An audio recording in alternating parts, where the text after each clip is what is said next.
Folks, welcome back to the Morocco channel. This is Morocco Talented Worldwide edition with also the iHealth channel and iHealth radio concept here, because we're going to talk about health with a team of innovators from Morocco and the US and Canada. And so this is going to be a little bit of a nice little spread on a topic that is very important. That is, I think there's a need for this topic to be discussed over and over and over. And this team has made it their mission to really make a difference in the world of autism. That is the topic we're going to be talking about. And again, especially in Morocco, it is not a topic that's very well handled in a way. And I would say this because there's a lot of lack in terms of approach to it, the presence of it, the even acceptance of it. And we're going to talk about all these things today with my team. So my team actually, that here, when I say my team, I mean the guests here, they're a team that actually, I call them innovators because what they did is an excellent, they created a platform that helps, people with autism, kids with autism to overcome some of the hurdles they may have in comprehension, things like that. And again, they'll give us more scope on that. So without any further ado, I have with me team Iqbal Adu and Karima Ascour, and they are the ones behind EZDUCATE, a platform for autism. Welcome to the show, folks. Hi. Thank you so much. Thank you for having us. Well, it is a pleasure. And I have to say, I've been doing this for over 5 years. I've had a couple of shows on autism that are in the US, and but I still have not had a chance to talk about autism in terms of Morocco specifically and the impact that it has. And again, globally, autism is just rampant. I mean, it's just something that is existing, and I'm thinking, and I think based on what I've heard and read and even through the exchanges I've had, it is just growing, and it's a big deal. And a lot of people sometimes don't even know what it is, how it works, what's the symptoms of it, and things like that. So today, you guys, are here to give us a little bit of a just an insight on what is autism and how it works and your journey, because I know there's a great story behind all this, and what got you to today and where you are and the platform and everything else, because of personal experiences that you've had. And I know there's a partner that is not with us. I didn't mention her name, so if you don't mind, introduce her as well to our audiences today, and then let's go through the journey, and then we can deep dive into the whole world of autism today. Yeah. My co-founder, my bestie, her name is Meriyem Kaf. She used to go to middle school with my husband. Yeah, Mr. Iqbal. They used to go to middle school, and everybody just middle school. Then for high school, she went somewhere else. I don't know, 25 years later, or even. I could tell the story. Yeah, you can go ahead. Yes. So basically, I know her since middle school. We went to the same class together. That was in Timara, Morocco. And then we lost touch after a few years. And to be honest, at the time, we weren't even that close. She was she knew me. I knew her. We went to the same class. But a few years later, and that's around, I would say 2020. Yeah. 2020, yes. There was this Facebook group for our middle school and high school. And then I reconnected with lots of friends from, and I'm talking about, I went to middle school in 1994. So that was a while ago. So I reconnected with a few friends, and then I don't recall exactly what happened, but we at some point we had a conversation, and she talked about how she's a successful C-level executive in corporate Canada, but she also worked in some American corporations. She's very talented, especially when it comes to retail. She won some awards for women in retail, so very distinguished lady. And at some point, the conversation was about her daughter, and she mentioned at the time, I don't recall her exact age, but she mentioned that she suspected that her kid has some delays and so on. And because we had the same experience with our daughter, Amal, so I was kind of suspected that she needs a diagnosis of autism. So we've been talking about it, and then eventually I introduced her to my wife because she could give her perspective as a mother, how she raised a daughter with autism, and how to navigate the system, the services, and so on.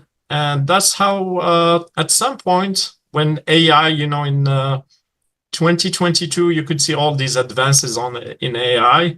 So, and I always had some ideas, but the technology was just not there to, because you saw the videos that Karima sent you, autistic kids are usually very visual.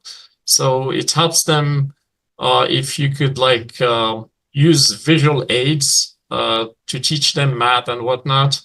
And that's how the idea came up. I was like, okay, you're really good at what you do. We need someone good in marketing. I'm good in technology. Let's do something together. And then that's how the idea started. And then Karima, she's very involved with my daughter and with educators and teachers. So it's like, you're a people's person. You need to be the CEO. I'm not really a people's person. I mean, I try. And that's how this journey started. Yeah. Wow. Well, so there's a few things there. We're gonna break it down, right? Yeah. Well, again, the journey, as you said, the keyword journey. I mean, it started with your daughter first, right? I mean, at least as you're concerned, before you even met on the Facebook with your friend from school. And so how I mean, because for every parent watching and listening, that's probably one of the most difficult times when you realize that your children may have some sort of a level of delay, as you said, right? And you're concerned about it, and sometimes it's not even. People can say, well, it's normal. It just they everybody has different pace, right? But at what point do you realize, well, no, there is something here a little bit more serious that we need to address? That's something you've experienced as parents, both of you. Yeah. I know that is not an easy experience, and so if you don't mind, just share that with our audiences, because I know there are people out there that potentially having kids now, and they have not experienced this, and they might be able, sadly, encountered the same kind of concept, but at least by sharing your experience with them, they might be able to even see it before it happens, or before it's too late, right? They can do something about it sooner. The sooner, the better than everything else, right? That's the rule. So go ahead, Karima. I know you're excited about this. As we know, early intervention is key in everything. When we noticed for Amal, her dad noticed before I did. My relationship with kids was never I have fun with them, I play with them. I had no idea what are the milestones. So for me, it was yeah, she's good. She does not talk yet. She walked really late. And whenever I talked to his mom, she would tell me he walked really late too. So in the back of my hand, it was maybe she's just like her dad. Yeah. This is how we think. And then the talking, she did not talk. Then the mom told me he did not talk till he was 3. I was like, oh my God, so this is all okay. But he did not, because he had a younger brother, 9 years younger than him. So he saw how kids, the milestones are. So for him, he was no, I think something is wrong with her. We need to go check. Let's go check. If there's something wrong with her, we can deal with it. If there's nothing, we checked. And I started noticing that around when she was 16 months. 16 months, yeah. But we really didn't see anyone until 2 years, right? Yeah, when she turned 2, I took her to the pediatrician, and I was telling her she's speech delay. She had really good eye contact when she was a baby. She did not have a lot of autism signs. She loves people. She loves to be touched.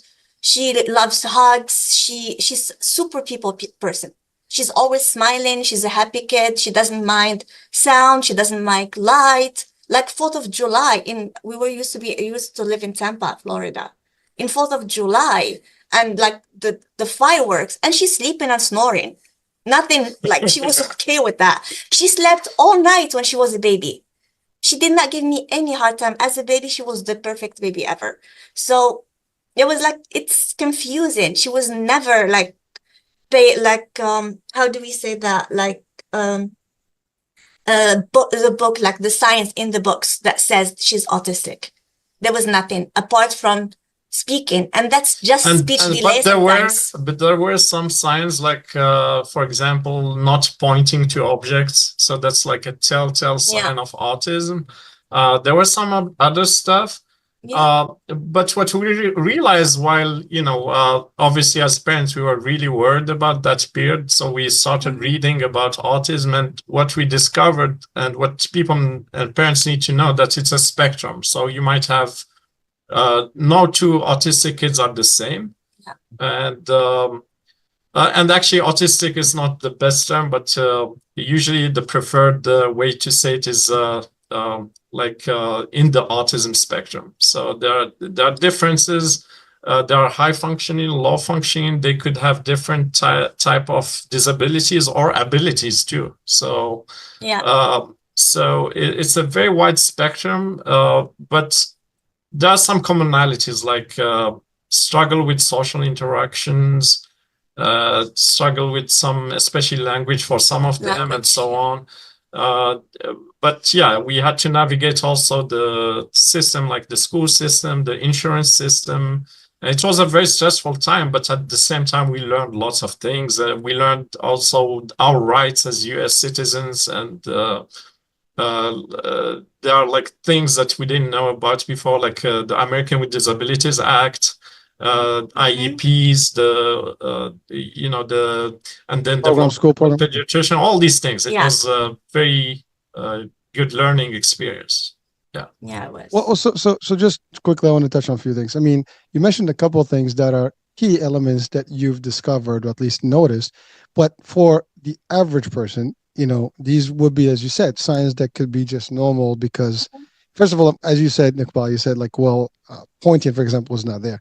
But someone can say, well, how do you know that is related to, someone can be pointing or not? So many may not know this. And again, I know we're talking, right now we're still in the state in the US, right? Let's talk US, Canada. Yeah. It's a little bit more advanced. So there is a lot more advanced in the world of autism, for example. And by the way, when I say advanced, we're still way behind, but there is a lot more work that's been done and services are available. As you said, you had to discover the ADA, which is the Disabilities Act, right?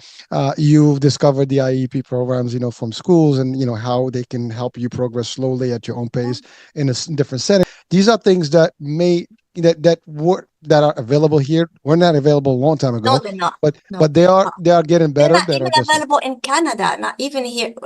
Forget about Morocco. Like even in Europe and Canada, like the US happens to be one of the most advanced when it comes to neurodivergent, insurance handling and all these laws.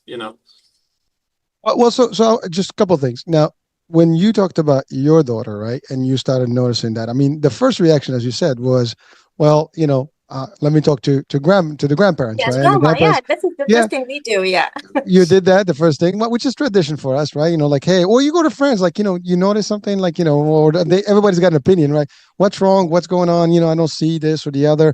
And the questions start, rising up. And then you ask, and as you said, the first answer you had, well, her dad was a little, and I think that's just a common reaction, because I think as parents in general, there is some sort of level of denial of any type of situation like this. We might not try to accept it. Again, I'm just speculating. I know what you mean. I know what you mean. It's like to feel like, oh, my kids are fine, there's nothing wrong, right? And not that there is something wrong. I mean, it is what it is. Wrong, of course not. But that's how we see it.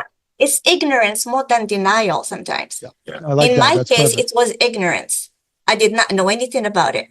For him, he saw how it was supposed to be. Yeah, because my younger brother, I'm like 9 years older, so I was kind of like his second dad, like a kind of a parent when my parents were not there. You were not taking care of him. Yeah, but also the advice I would give to parents, like trust your instincts. So if you feel within that something is wrong, there's probably most likely there's something wrong, but it doesn't hurt to follow up, even if there isn't. So you have nothing to lose to actually go to see a specialist. So better, see someone than be sorry later, Well, so on that note, again, culturally speaking, I mean, again, if we take the US versus, let's say, Morocco, there's a big difference in the approach on how we see things and we do things. Now, someone can disagree with me and say, we're Moroccans, we're advanced. Well, we are to a degree in a lot of areas, but there are areas where it's taboo. I mean, it's like mental health. I mean, mental health is not something we talk about a lot. You tell someone like you need to see a shrink or a psychiatrist or a psychology that, in professional, they'll be like, oh, no, what's wrong with you? I mean, I don't need any help, right?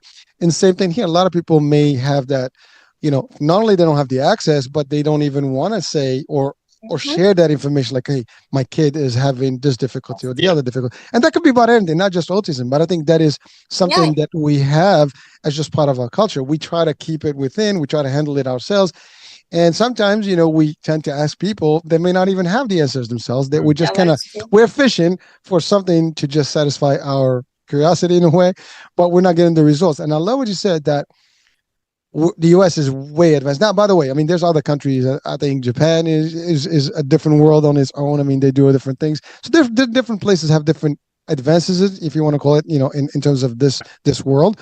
And, again, as I mentioned earlier, I've had a few sessions and discussions with some experts in the US about autism. And by the way, a lot of people are experiencing this. And again, as you said, I love what you said. It is a spectrum. And then there are thoughts that I think everybody is at a different level of that spectrum, including the people that may not even think they have autism, and so because there are people that discover that they have some level of autism even at a later age. A lot of late diagnosis, a lot. And I've had someone actually that we had an interview that actually didn't know until it was in the late 30s or early 40s, where he discovered that he actually had some different approach to life. And then that was the diagnosis at that point. Now it's difficult. I mean, I guess it's different for someone at that age, has been through a certain part of life and advanced in education and everything. And yet there's a level where you discover that, and I've had actually a couple of them. I mean, even and these are people that have, PhDs, or they're, music producers and things like that are really big in their work, but yet they still have a level of it and they acknowledge it. There's certain things that autism, as you said, it has positive things, more than anything else. And the problem is, like, to qualify those positive things and highlight them is the challenge that people may have at a certain point. So that was just the generic, entry for your experience in terms of like discovering this. Now the journey of education of it, and finding this, you summarize it like you found these things. How easy was that? Because it's not, unless you do the research, it's not like you hear programs every day. I think now more than ever, we have a little bit more of education. And you guys are going to be the pioneers in this in terms of assisting with your platform. But really, there was none. And I love that, there's that old saying, necessity is mother of innovation. Yes, that is true. Or other invention. And actually, you can go both ways. You guys have seen that. And I've seen this before, where people have experienced it through their own family members and in different areas, not just autism. And they figure out a way to do something about it by themselves because there was a need and they found a way to help. And you're doing that. And we're going to talk more about the platform and how it works and so on and so forth. Yeah. But so go ahead. So let's talk about the stages. So now you discovered this. There was you figured it out. You went to doctors. Now I want to just, bring our audiences closer to what that looks like, because what are some of the things that parents should expect if they actually go see doctors? Because what are the tests that they go through? I mean, is there a particular, progress, testing that they have to do, or a series of tests that they have to do? What does that, feel like and look like for people? Yeah, like first, I took her to her pediatrician when she turned 2. When she saw her, she was like, yeah, she's delayed. It could be a lot of things. They don't give you the diagnosis right away. They take their time. And so that first time she told me, let me give you some educational, speech therapy and occupational therapy. Because my daughter was like really good with like moral skills. Like she wouldn't eat with her hands. She did not eat actually the first 2 years. She did not want to eat solid food. So there was not just, there's a lot. The spectrum is like everything. Like when I talked to the pediatrician, she said, what I can do for you, I'm going to give you speech therapy, occupational therapy, while you get an appointment with the developmental pediatrician. Yeah. The developmental pediatrician, there's a wait list. So when I think I waited about 6 months. After that, we started with the test. So we did the auditory test, because they always say maybe they can't hear that way they don't talk, which was really hard to do because she was not verbal. She would not answer questions. She would not say if she heard something or not. I had it twice. She did it twice. It did not work. They had to put her under to get that test done. to react, Yes. to noise, to like Yeah, physical. so she did. And then they asked for an MRI. We did the MRI too. Nothing physical. Yeah, and they also did something called the whole exome and whole metabolite, which basically they check her whole genome for because there are some genetic disorders that some of them happen only to boys, some of them happen only to girls, and they overlap with autism. So there's some couple of genetic disorders where you get like some autism aspects. So we did that. So we checked her whole genome, whole metabolite, and basically there was nothing wrong with it. Even though like autism, I think there are some genes involved, but it's not one of those other disabilities basically. And then we did all sorts of tests, and they also did the cognitive test. Yeah, the cognitive questionnaire. Questionnaires. Yeah. Yeah, I know. I answered more questionnaires than I've ever seen in my whole life, just for her. Seriously. Yeah. So, when they do an assessment, right? That's yeah, what they do. have to do, because she's Correct. not verbal. So how would they gonna assess her just through me? And that's the crazy thing about kids on the spectrum. The way they are with you, they're not the way they are with other people. Yes. They're different people. Like when I used to take her to daycare, they would tell me she did stuff that I was like, are you sure you're talking about my kid? And when I tell them what she does at home, they would say, no, we never saw her doing that.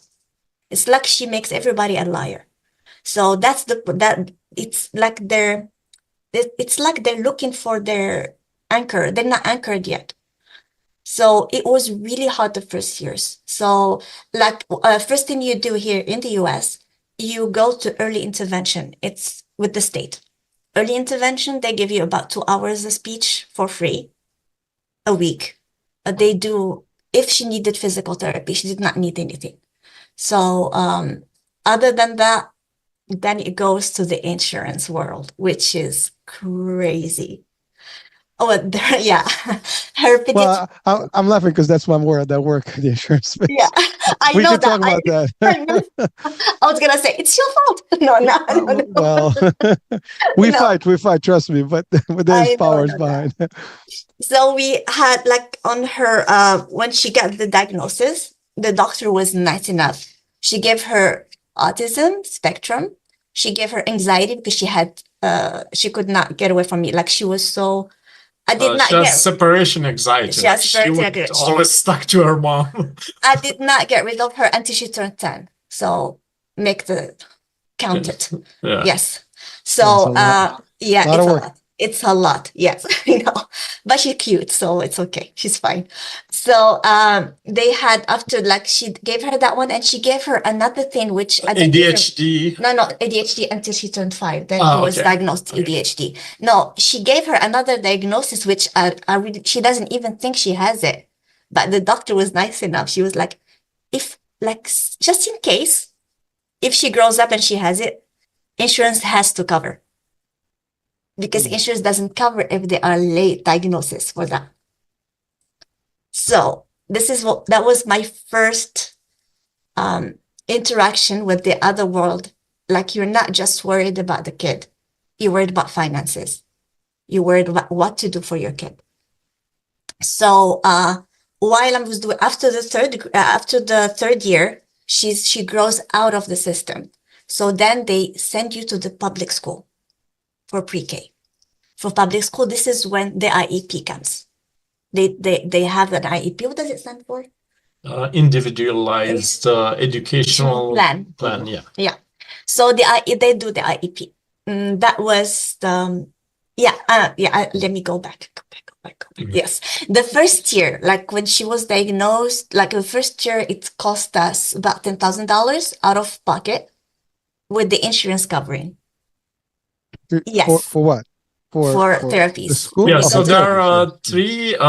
So before we talk about therapists, there's something that I want to tell parents. It's important that you do all these tests because sometimes it's not only genes, but also you could have some kids are born with the lack This problem when they are born, they're not taking enough oxygen, so they have some damage in the brain. So you gotta know whether it's a physical damage or something else. So it's really important. So going back to insurance, in the autism world, there are usually 3 sets of therapies. So there's the speech therapy, which is not only for autistic kids, it's also for kids with speech delay. And also there's occupation therapy, which has to do more with motor skills and things like that. And then ABA therapy, that's the most important one. So applied behavior analysis. Yeah.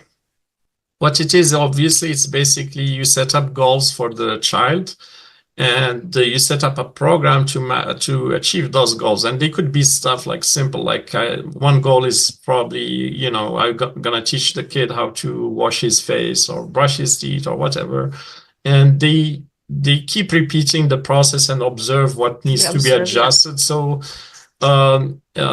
there's a little bit of controversy surrounding ABA. There are like some groups that say it's child abuse, but it's not. As far as I'm concerned, it's one of the most helpful therapies. So that's what the insurance is supposed to be like, supposed to cover. And that came, and it wasn't always the case, but after the Affordable Care Act passed, one of the provisions of it is like insurance should cover mental health, and that's considered mental health. So, yeah. Yeah. So, yes, go ahead. No, I just hold. I wanted to because you touched on the test and you talked about the genetics, and the testing, the genome testing, as well as the possibility of problematic, I guess, birth or within, the pregnancy level, inside the womb, there could be some oxygen, Now, have you discovered throughout your research and work, as obviously you're immersed into this, that there are any correlations with maybe the pregnancy itself, maybe the nutrition? I mean, is there anything that has to do that you discovered that is a possibility? Just the reason I'm asking that, if there are parents that are expecting and want to have children, maybe there's something that they can do about it before that, right? So again, it may not be even a thing, but your expertise and experience in this is probably going to be as close as possible to the real world of where we are and when people can be. Yeah, so what I would say, I mean, because of this whole situation, it drove me to actually start a PhD in bioinformatics and computation biology. So I did lots of reading, like papers, scientific publications about autism. And it's one of the conditions that's really complex. Like, for example, for genetic disorders, there are, for example, conditions that touch the African-American community, like sickle cell anemia. And it's basically one letter in one genome. So if it changes, you get that condition. So it's known, it's manageable. They know what's causing it. That's one type of genetic disorders. There are other types of genetic disorder, and they suspect autism is one of them. It's called multivariable or multifactorial genetic disease. So it could be a combination of tens, maybe thousands of genes that somehow.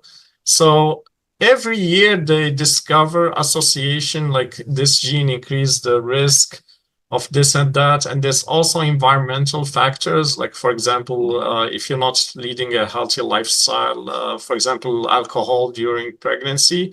But what I would emphasize, and I've seen this in parents, like, all these anti-vaxxer, like vaccines cause autism. I've seen I actually could talk about it, but basically what happened, there was this doctor in the 90s who made the claim. He published a paper and he said that the MMR vaccine, because it contains a little bit of mercury, and he said since mercury is like a neurotoxin, it might be causing autism, and he published that. But when when you publish a scientific paper, there's a process called peer review, where other scientists basically look at your data and figure whether you're lying or making up data, or you have actually solid data.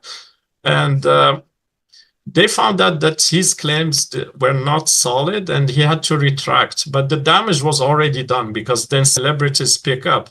And the reason I think this is wrong is, first of all, there were follow-up studies. One I think was in Finland and another one was in Israel. And these were the two largest studies, like association between MMR vaccine and autism. And they actually didn't find any correlation at all. And also the amount of mercury that was used back then in the MMR vaccine, that it was basically, if you eat a can of tuna, you're taking 10,000 times more mercury than that in the vaccine. Yeah, so the tuna can might cause the damage more than the vaccine. So I just want to tell the other parents, vaccinate your kids. Because you don't want to, because you're fearing autism, you don't want your kid to have a debilitating disease like polio or something like that. And unfortunately, celebrities, some of them are contributing to this problem. So I want to emphasize this really. Well, thank you. So on that note, so just to clarify for our audiences, I mean, this is talking about a kid's vaccination. I mean, you cannot go to school without having a full spectrum of. That's for a good reason, because people used to die in school. And by the way, we do have some diseases that do come back every now and then, due to lack of. I mean, even today, I've been reading about some stuff that is happening, in parts of the world where there is a lack of vaccination in certain areas, and therefore there is some of these things that are preventable. And so and by the way, I think, listen, I was a kid one day and I had my set of vaccinations. You cannot go to school without having those medical, booklets with all your vaccines and the basics. And there's a lot of them. Now, obviously, some people say we get in more and more. There's, as you said, people that are against them. Some people are pro. And so there's a lot of talk about. I mean, obviously, that's still controversial in a way in terms of people have different opinions about it, and we're not debating that today. They can. It was because you were asking about the pregnancy. No, I get it. Everything else, we did everything right. My pregnancy was the happiest pregnancy ever. It was so good. Even. Oh, I didn't question that. I know. Yeah. No. I'm just telling you. There's not a lot of things we cannot point to what happened. It's a multifactorial. Yes. So there's something else. So.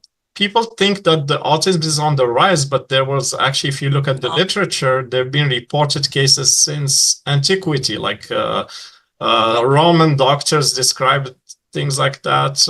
And also there was Dr. Asperger's in Austria, who had actually one of the first autism programs in Austria. And unfortunately, the Nazis destroyed his work. And so what's happening, I think, is a combination. There are some environmental issues, like more pollutants, maybe more chemicals in the food chain. Maybe that might be a cause, but also there's better diagnosis. Like before, growing in Morocco, there's a generic name, so everyone is crazy. And I remember growing up, some kids that now thinking of them, they probably were on the spectrum, and so there's better diagnosis, and also, yeah. Well, so thank you for clarifying that, because as you said, I mean, this is not new. I mean, historically, you're right. There are, I guess, depictions of autism, spectrum from centuries. But now with the technology we have, with the advances, we can see that there is more articles, more information. So therefore, we have more statistics and analysis and analytics, on the subject. So we see the numbers differently, right? But the reason I was asking these questions, because there's also a lot of talk about the effect of food, and you mentioned something about maybe right now they just passed a law, I think, about some red dye or something that is going to be banned in our food, right? That I think the FDA just approved that. But we have a lot of that stuff, and there's a lot of discussion.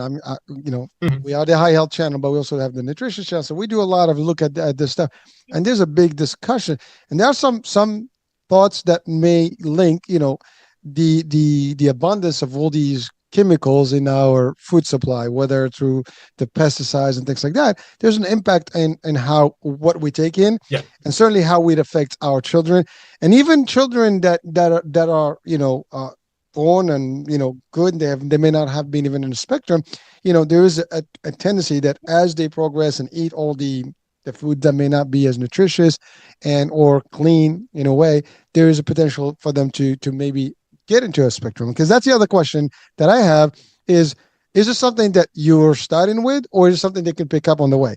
Again, I don't know that the answer to that one, and so I don't know if that's something even possible. You have been into it. You have been in the mix of this. You probably have a closer answer to anyone else, or at least other than the specialists themselves.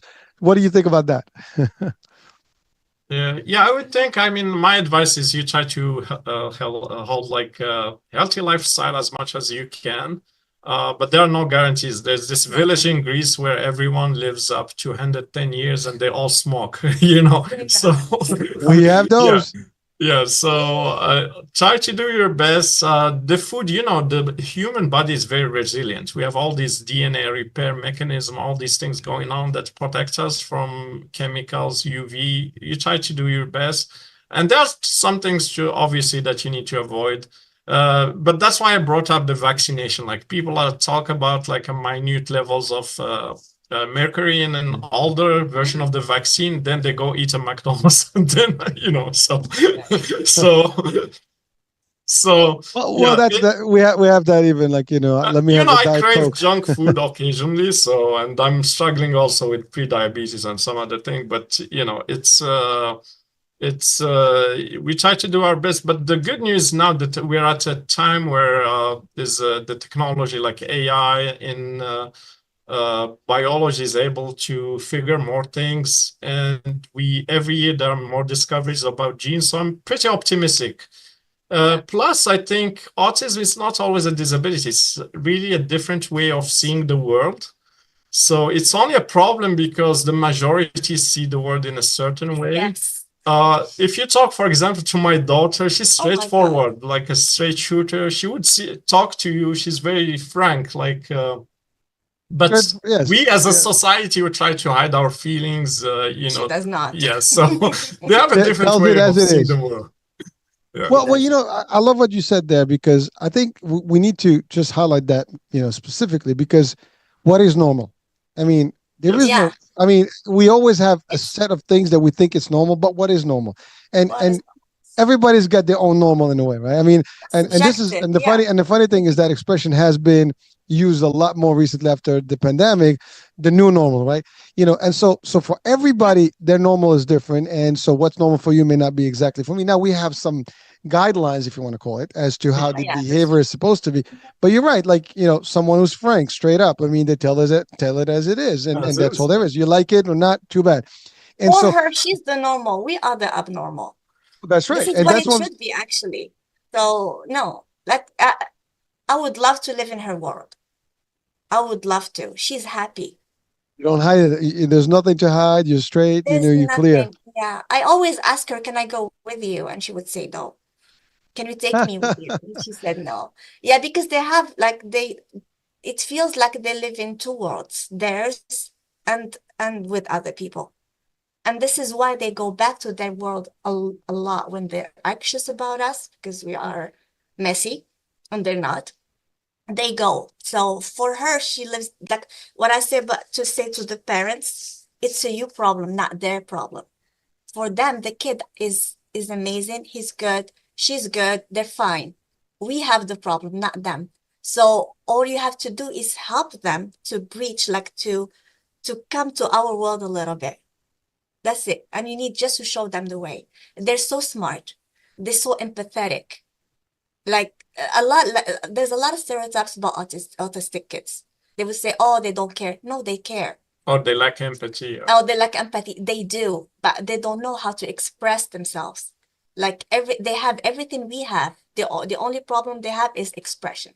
They don't know how to do it. Well, it's not that they just have different way of expressing themselves. Yeah. I mean, they do have expression. It's just that their way is not. It's like having a separate language, and we just got to speak that language. I mean, it's like going to a country where you don't understand what they're saying, and then you just expect to have communication. So once we learn that, it's a lot easier to get in. And I think for them, it's the same way. They have to learn how to navigate the regular communication, you know, and then, Yeah. and that's really the challenge. So once they get through that stage, I think it makes a difference. Yeah, You this know, is what made us like think even about EZDUCATE, because the way he taught her math, you saw the video, like it's so visual. We know that she's super visual in everything. So all we do is try to speak her language with, like, because they have the kids, they don't generalize.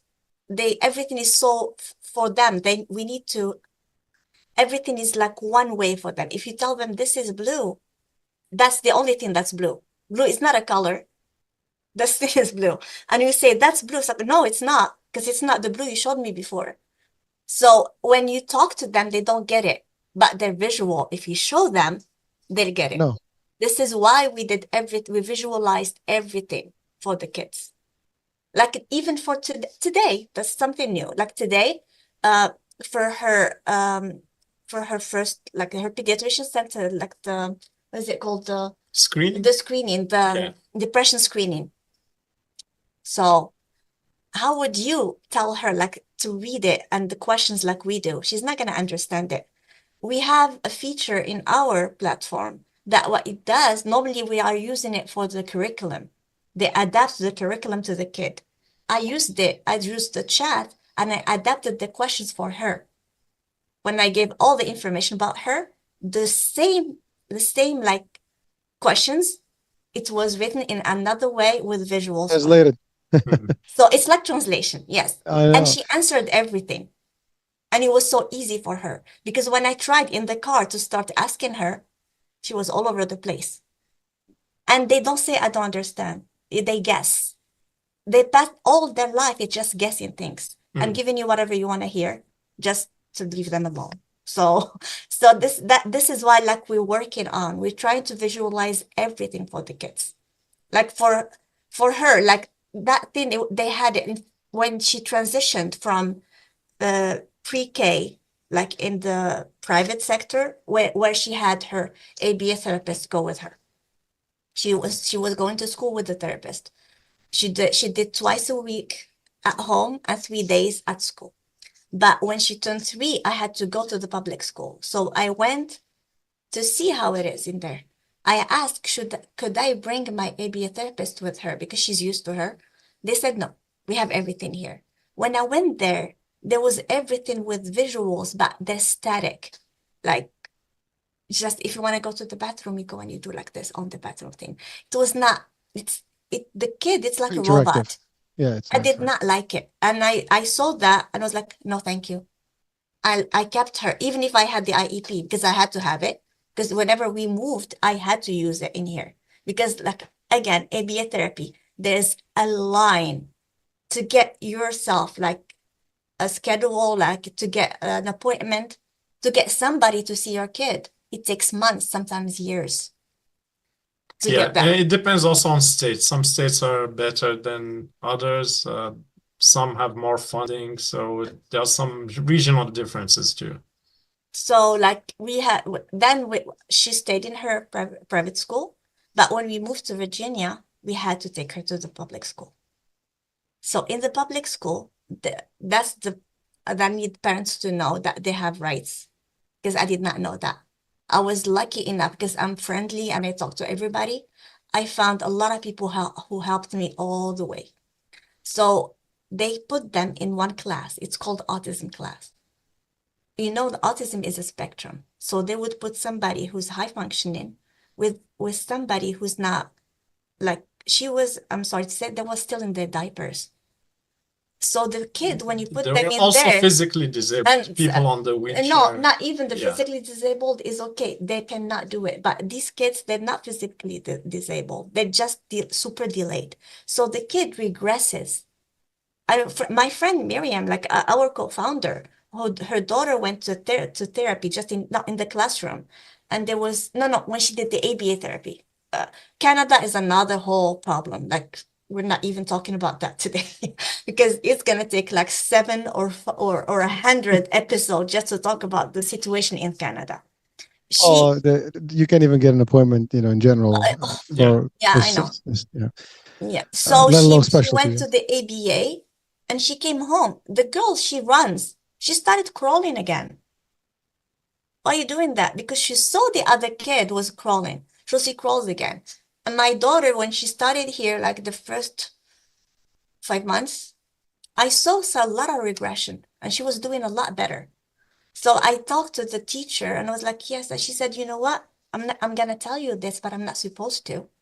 You can call for an IEP meeting anytime you want, and you can make them change everything for her. And that's why how we learned about the American with Disabilities Act. You actually have lots of It has rights. a lot of rights. We did not know that. Even though the teachers during the meeting would have like a program in place, they can't do anything without your consent. So Yep. usually you have the right to push back if you deem something is not gonna help your child. So parents in this situation need to know their rights and what they could accept or not, And they could and ask they could for, push back. and they could ask for whatever they want. So And the teachers, to be fair, I think most teachers, they have your kids' best interests at heart. Like they're not malicious or try to, they just sometimes don't know your kid as much as you know them. So maybe they underestimate something or overestimate something. So it's not malicious from their end. But that's why you, as a parent, you gotta, tell them this is what my kid actually needs. And usually we didn't see any major pushback from them or anything. no, Yeah. and that's the teacher who told me about this. Yeah. It's not the teacher, it's the higher ups, not the teachers. Yeah. So the teacher who told me this, and she told me this when we were in my house, not even in the school. So I called for an IEP meeting and I told them I need her to be half. I want her with the general education kids, because I need her to learn, because they learn from each other kids. So they had her in a mixed class. So she would be in the other class no, she was in the general education class with somebody who would help her, an aide. So this is what I knew. I was like, oh my God, I did not know that when I was in Florida. If I knew, I could have went to public school and had somebody to help with that. I did not know that. They did not tell us. Well, you said something Yeah. about resources and assigning the resources, and depends on the state, depends on the township, whatever. They might have better, funding for the program, the IEP program. As you said, they do have the class that is completely IEP, but then there are people, as you said, there's different levels there. So you can have fully functional with less functional, and so you Yes. can have a mix, and that can create, as you said, the regression concept, or at least copying some of that. But if you put them in a regular setting with additional assistance, additional time to Yes. test and things like that, it gives them the time frame to adjust accordingly, but they still get all the advanced. They're basically advancing at their own pace with a regular class. And so it makes it a difference. But you're right. If no one tells you, you're not going to know. And so thank you for sharing that with our audiences, because, and by the way, again, this is a worldwide show. So for those that are watching from the US, if you didn't know, now you know. For those that are in Canada, well, there's a Yes. lot of stuff we have to catch up, and maybe we'll do a second comeback with your partner and talk about the Canadian experience and maybe how Yes. things can make a difference. And certainly today we're going to touch a little bit also on the Moroccan side, because I think your platform is going to be accessible to the world because it is online. Yes. And so people can really benefit from it. And we're going to shortly talk about how it works. You kind of alluded to some things. So now if I don't, how old is Judith right now? I know She just turned 13. 13 on Saturday. Yeah. All right. Well, happy birthday. Thank you. Thank you. But so certainly, as you said, she's open, she talks. I mean, she has her own way, but she's direct. She does that, and she's come a long way in terms of the process with all the assistance. And by the way, this is something that I know is that she can go to the IEP program all the way to high school, and they'll give her all the help and assistance. And by the way, even in college, they don't call it IEP. They have programs where they have their own testing. Yeah, they have all their own time where they put them without pressure. They just have to coordinate that with those departments. So there is that assistance available to a lot of people. So there's a lot of assistance. Yeah, they don't tell you a lot of things. You have a lot of rights, but not a lot of people. Well, the ADA is powerful. I mean, the American Disabilities Act is just powerful. I mean, it's not new. It's got a lot of pieces to it for disability at all levels. And and of course it protects a lot of different categories. And And they have, like, even schools, they like to have kids on the spectrum because they have more well, they get funding. funding, correct? Yes, they're more funded. Like, even if it's a district that doesn't have money, the federal government give them money for the autism classes. So we need to know, like, you need to get the money that's given to them for your kid. Other than that, they're not gonna use it for your kid if you don't know about it. Mm. Well, You need to know I want to there's say, money for him. Yeah. I live in Jersey. Is one of the best, well, not the best, but the most the highest tax states. I mean, we're, I think, the second after Yes. California. So you know what? You're paying that money. You might as well use some of it. Yeah. Yes, Exactly. yes, and yes. Well, Coming you got to from advocate for Florida, it. which was like just federal taxes, you don't pay any, like, Yeah. this Sure. is why the school there is not that good, because it's like state funded, and they don't have like the state taxation. They're not taxed state on the statewide. So that was even harder in there. In Florida was really harder. And we were so lucky. We moved here in 2016. And when we moved, the services got worse. When I say got worse, it got worse. Yeah. Like, with my husband, because he was working and he has insurance through his employer. And we were in a tax bracket that we don't qualify for Medicaid. This is another thing people need to learn about. We did not qualify for Medicaid, of course. So I've been looking, and it was too much. And the ABA is so expensive. Yeah, and because with it's my like, insurance, they were limiting the number of hours like, she needs. she needs like 10 hours a week. They're not gonna Yeah. accept the 10 hours. They're gonna give you 5 hours, and you're gonna pay a lot of And money we had in the to fight co-pays. for it. We went like she spent like hours Oh on my the phone. God. Like, I used to drop my kid at school. I would go to the library, and I know them by names now on the phone. Whenever I call, it's like, "Hi, you again?" It's like, "Yes, me." And I made friends with everybody. It was horrible. so sometimes you had someone like you could talk to, they're nice. Sometimes you had to threaten them with the Florida Commissioner of Insurance. Yes. And this is something I learned. Like, I didn't know that there was a title called the Commissioner. Yeah, this is, kids make you learn a lot of things. Yeah, so we use threats, we use friendliness, everything to get the help. But what we found eventually is even though with my income bracket didn't qualify me for Medicaid, there is something called MediKids or Kid Care, and that was a program that was passed during Clinton administration. Yeah, it's basically so if you are in a certain income brackets where you're not you can't have Medicaid, but your kid has a disability or something, they could have it provided that you pay the full insurance price. And so I had my insurance, and then I had to pay this other insurance. It was not much, but it wasn't much. It was like $200, and it covered everything. $176 a month, but it's very good memory. I know because I was counting the money. So like it covers everything from dental, from anything, and it was was life. Yes.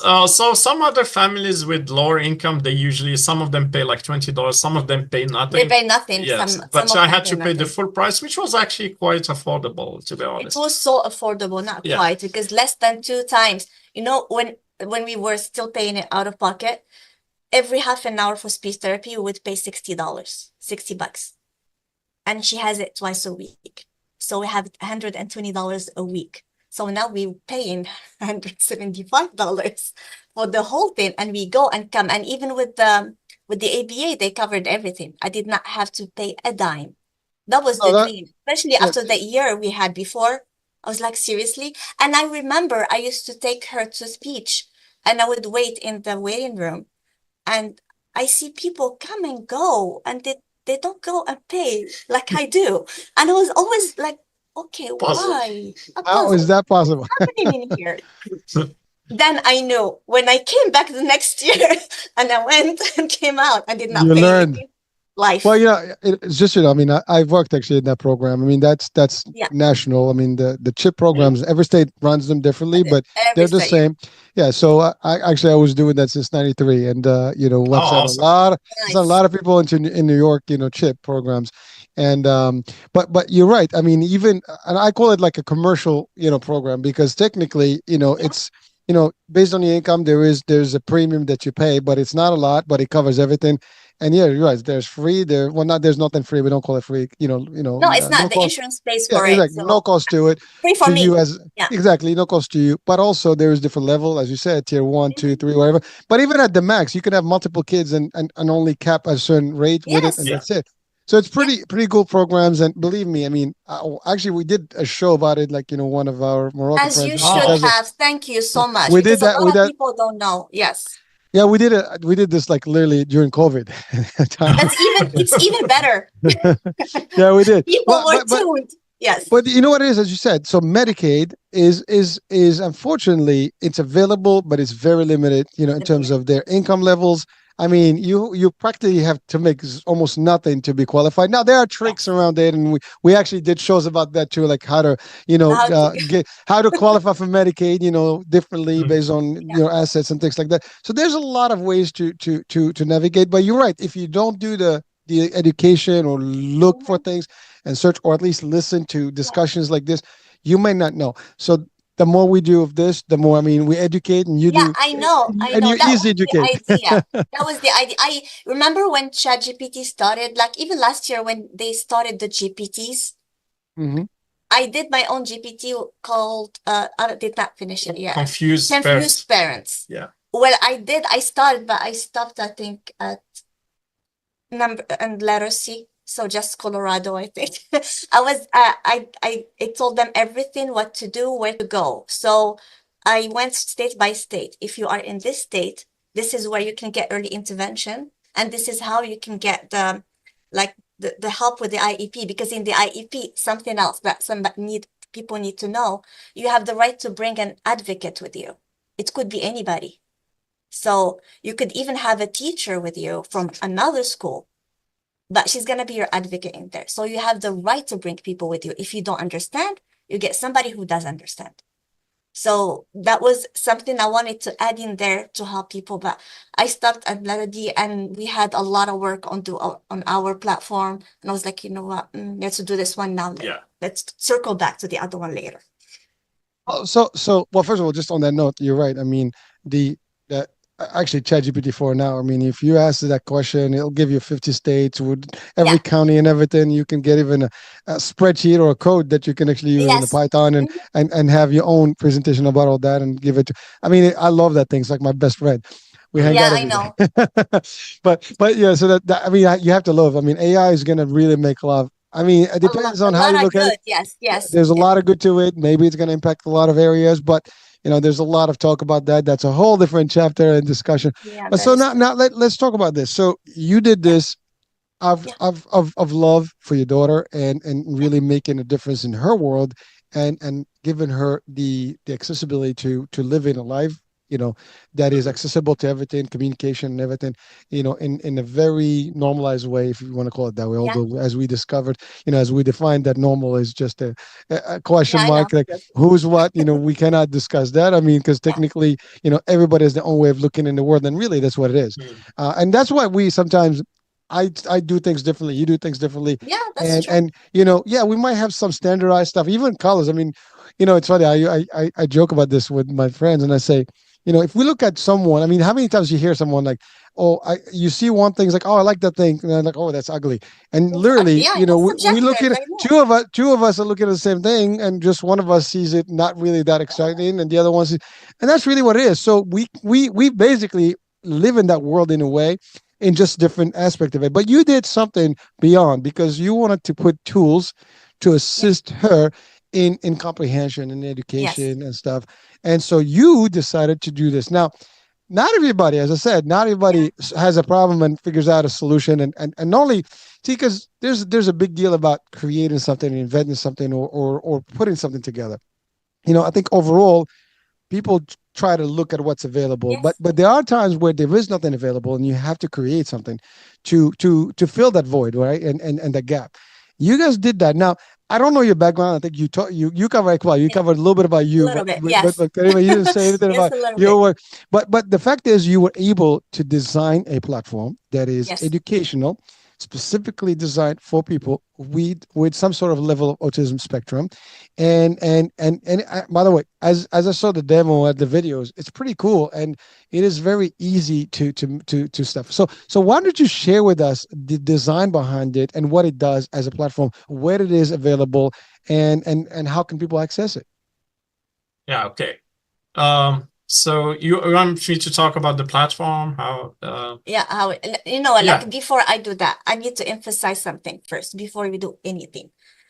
This guy, I was so lucky, and I always say that. I'm so lucky I had a partner that was understanding. I know a lot of like when kids get diagnosed, a lot of couples they end up with like either divorce or they would be fighting, and not like the kid is not the center. It's them, because it's it's like nature.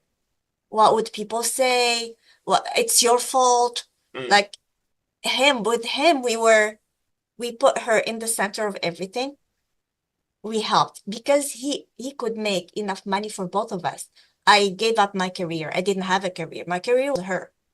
Yeah. You know why it was her and I gave her everything? It's because he could like be the one working outside of the house. And it was really hard for him at first because, like with moms, the way I see it is like, you're a mom. So you're going to care for the kid, going to do a lot of things. For dads, it's harder. They feel useless.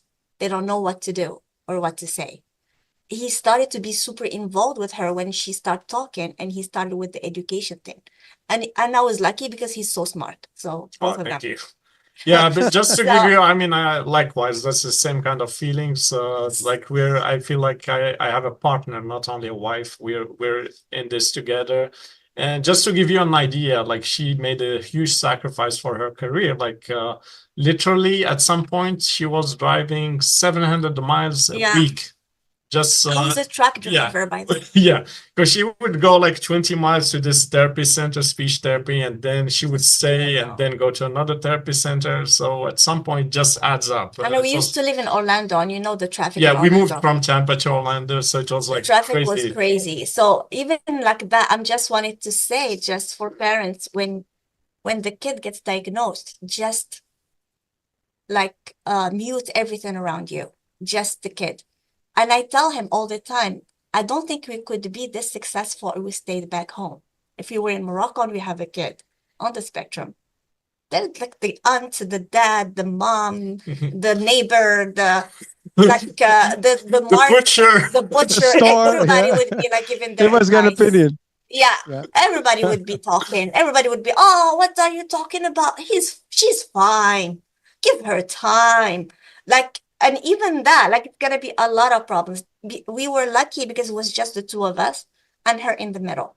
So we gave her everything. And if you see her now, she knows that I'm gonna be on a podcast. You know what she was talking about the whole time? I need to do this with your hair. And don't forget to do this with your hair. And when you talk, and she was giving me like pointers and what to talk about. And she knows everything about her condition. She knows everything. She was even helping us with the EZDUCATE. Whatever we do, she was actually, I used her, like, come, this is for you. So I need to use it on you and see if it's working. Yeah. So this is what I wanted just to say that, like a PSA for people. If your kid is diagnosed, it's about the kid, not about you. Yeah. And then I'll circle back to your question. Yes. Well, hold that thought. So, because I appreciate what you guys did there, because, it is important to take a moment, because whenever there is a situation, with children specifically, right, the parents are usually, at the helm of all this, right? They run this. And you're right. Sometimes the first movement or shaking stuff in life can destroy a family, and people go apart and it becomes crazy.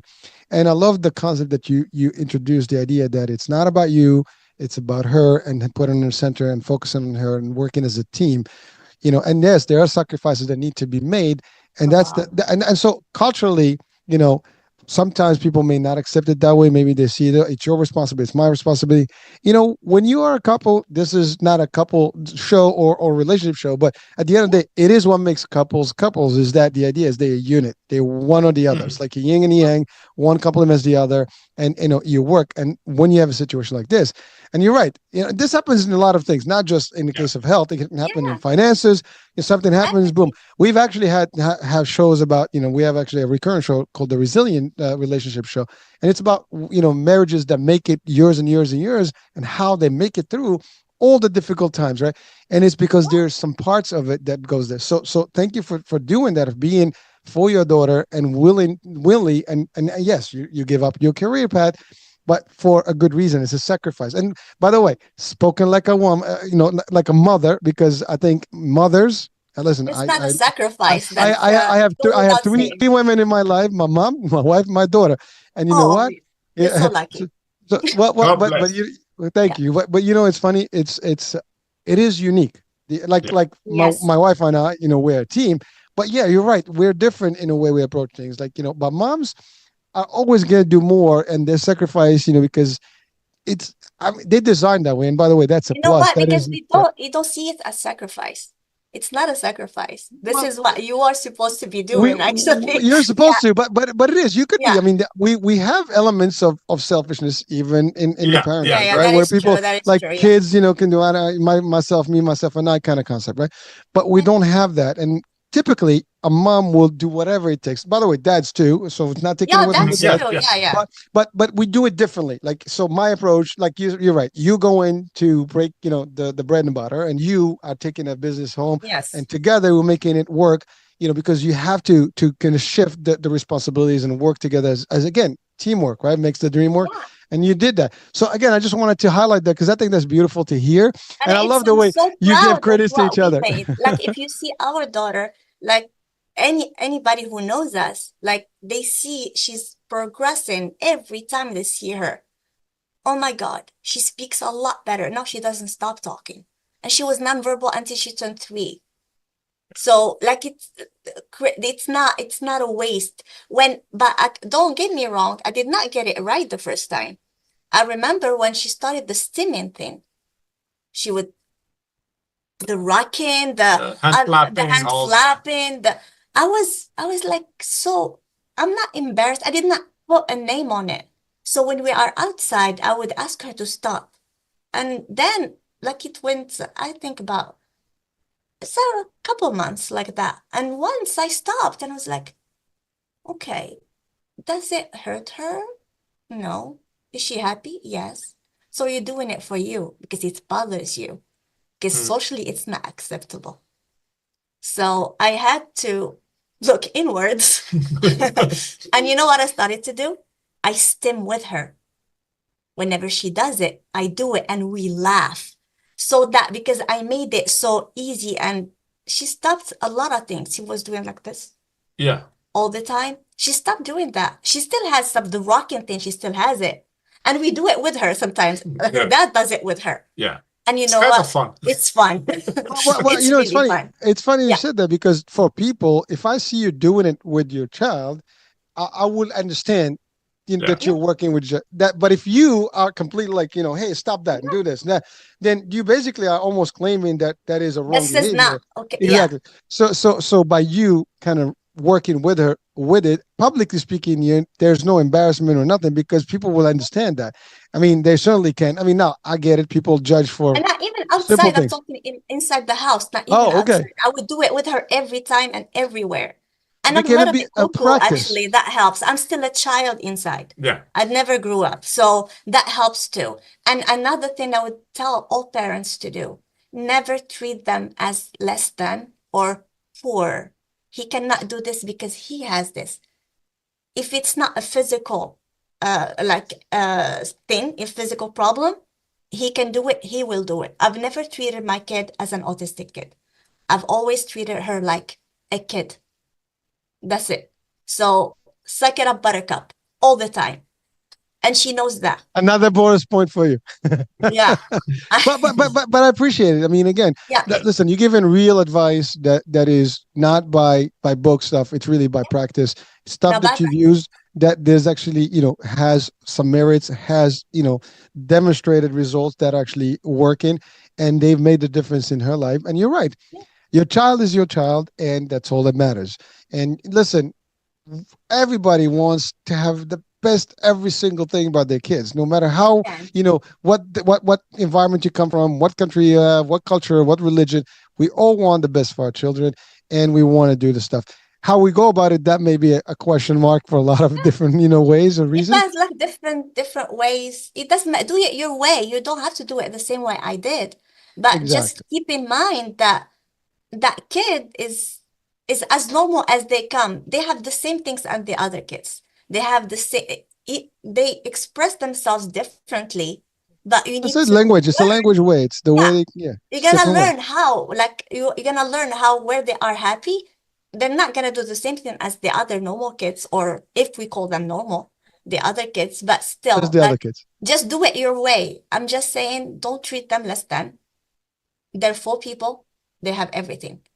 Well, one thing in that aspect, I mean, when talking about spectrum and stuff, and you mentioned this earlier, is that we always have this almost connotation that when we talk autism, we talk that they're less, smart or skilled. But you clearly said it earlier that actually some of this is genius. I mean, literally, they actually have Yes. a genius level of a lot of things. They absorb information differently. They can give information differently, and again, there are models of folks with the spectrum that actually are succeeding in the world in different areas. Now, again, as Yeah. mentioned, I've met some of those folks, and they're great at what they do, and they're really beyond what someone can. You judge them, you can't even do the stuff that they do. That's how great they are and what they do. But No, thank you. that is Now, true. now I know, Iqbal, you wanted to say something, but we kind Uh, of got into this Yeah, this I'm no, this no, no, sorry. that's family fine. thing. That's Sorry, I'm yeah, sorry. this is not, I was just going with the flow, and this is actually very interesting to bring up. But you had a question about how the platform started Sorry. and all these things. Yes. So when my daughter started getting therapies, I was observing what the therapists were doing. So, and I found lots of what they do is basically based on visual cues. And so if you go, for example, to Amazon, you could Google something like flashcards for speech therapy or like ABA therapy. And so the therapists would use these. They sell them also to parents. Sometimes they have to draw by hand. So the problem with these flashcards, they're ridiculously expensive. So you get a pack of cards that's like $40. Sometimes they're cheaper, but they're very restricted. For example, and this is an example I come back to every time. For example, if you show the kid like a red car from a flashcard, it's hard for them to, they might think that car refers to the color red. So to generalize the concept of car, you got to show them a green car, a red car, a blue car, and so on, until they figure that one word is for the color concept and the other word is actually for Oh, the car. vehicle. Mm. And so that's the challenge. The problem with these existing flashcards, they're expensive, they're not very realistic. So most often they're cartoonish, and they make the assumption that all kids actually figure that a cartoon of a car is actually a car. A lot of them don't. They don't. They don't Yeah, generalize. and and I was thinking back then, if there was a way to automate these things, and I could come up with, different kind of colors for flashcards. And back then, 2014, 2015, AI just started being a thing, but there wasn't, the technology was not there yet, and I didn't have the bandwidth to work on it, to be honest. And then in 2022, there was one open source, one of the first, maybe 2 years before, you started seeing publications about image generators from text. So there was some publication by Facebook, Meta now, and Google. They have these models, but they were not available to public. And then there was some open source project which started to get some tractions, and I use it. And back then it wasn't that good, but it was good enough for flashcards. So I was thinking maybe we could use this, repurpose it to generate custom flashcards where the therapist could generate all sorts of flashcards for kids. And then that's how the concept started. It was really a very primitive kind of prototype. I showed it to my wife Karima and to our partner Meriyem, And that's how we started. Like I told them, I think this would be, look at the price of flashcard, look how limited they are. I think we could customize this. And then as we started working on it, other stuff came up. You had the large language models, ChatGPT, and then I found out that these two could be used for other purposes, like speech therapy, for visual, mathematical teaching. So we started this platform around making everything visual and accessible to kids. And so right now we have developed, we're actually currently, I mean, it's a small team. We just hired someone to help us, and I'm getting some help from some of our partners. But it's still limited by how much we could achieve. So we want eventually to scale, get investors and so on.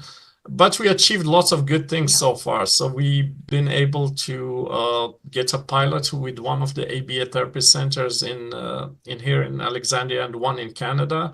And we have 3 versions. So there's the ABA therapy version. There's the school version, which is not quite ready yet because of all the regulation. You know, there's things about the problem with the autism is you have to respect many regulations. Like you have FAIRPA for education, like student data. You have to, make these private, and also you have to respect HIPAA because autism is also a healthcare issue. So it's also protected medical data. So we're still working on the school version, and then there's the parent version, which we hope to release on February 6th. So almost a month, less than a month from now. So I don't know if you had did you have any overview for the platform? I sent him the video that I should have shared. Yes. I don't know if we have time, but maybe we could have a demo, a live demo. Yeah, please. You can share. I can give you the access. You can share it with the. Yeah, sure. If you have access to it now. Yeah. I already have. Yeah. And by the way, while you do that, let me get you the ability to share, and you already have that. But here's the thing. I mean, listen to you. I love it. I mean, you've seen stuff that was already in the action, but you noticed that there's a limitation to it. Yes. And then you add all that to the custom. I love what you're doing, the pilots or the prototype format, in different areas, and you test it in literally 2 different countries. And we get feedback from therapists too, so they help us improve the platform. So basically, they say maybe this part is useless, maybe this part you need to increase more emphasis on this one. So it was really a very helpful experience. We are in the business of customizing everything for the kids. So now we're working on customizing it for the centers too. So whatever they need it for. So it's amazing. I use it with my daughter all the time. So it's not, this is how I told you before. I'm using her. It's like, this is for you. And she talks about it all the time. No, she talks about it in school. She said, she's a partner. She's your partner. She is. Let me see. Iqbal is doing that. I mean, I love that concept because, yes, she can relate to it. She's using it as a visual, platform for her. That gives you guys almost a live demonstration of how things work in real time, and you get to tweak things as needed. And certainly, you are progressing in it. And again, like every big idea, it starts small, it starts in progress and stages. Eventually, you're big. I mean, right now, ChatGPT is 4.0. Soon, we'll have probably a 5.0. I don't know, but these things are evolving rapidly, and so are all other forms. And as long as you're working on these things to improve, you're gonna get the actual, outcomes that you want. And frankly, you guys are doing it now with the school, with the therapists and individuals. So you have different angles, and as you said, you will compile a lot of information and data that you can do better with it. So whenever you're ready, you can share. You have the ability. I'm gonna switch. Go. All right, let's do this. And again, this thing is not, I think when this takes big, it's going to be all over. Everybody can use this. Let's do another one. So I'm trying. Let me see if you could see my screen. Yeah, I can see it. We can see it. Yeah, so this is our demo version. Just full disclosure here, this is more R&D kind of, so there are some bugs, there are some glitches here and there, so it's not what we're gonna give the parents eventually. There are different versions, but this is our demo version, which we demo for investors and centers before. So initially we had like you could log in as a therapist, parent as admin, but we made it also simple, so you could just log in with your Google. We're also working on iCloud integration and also Microsoft integration. So you could, most users are lazy, including myself. So when I wanna like, like if you go to a new website and there's something excited, usually you want it to be very easy, and that includes myself. We try to make it very convenient. So, gonna log in here. This is what the platform looks like. So we have some models, and the emphasis here again is on the visual part. So, for example, for the kids, like when I was trying to study with my daughter, because she had the speech delay, so it was really hard for her to understand math word problems. Yeah. So based on my experience with her, I was able to teach her using visual cues. Like I had to literally draw stuff and use sometimes an iPad screen or whatnot. And based on that experience, I know what's effective, and I try to replicate this in this platform. For example, this math word problem here. So there's already like a demo problem that you could use. So for example, Adriana has 15 pieces of gum to share with her friend. When she went to the park, she shared 5 pieces of strawberry gum. When she left the park, blah, blah, blah, she had 3 pieces. So it's an addition problem where, subtraction. So she shared, and then you want to know how much is left. So you do it. It's okay. I can say like with the kids on the spectrum, most of them, they know how to do math, but comprehension is not, they don't understand everything. So if you give them just the numbers, they would get it 100%. But if you give them a word problem, how would they understand if they don't understand what you mean by that sentence? Yeah. So this is what it does here. Yeah. So here it does like analyzing the problem.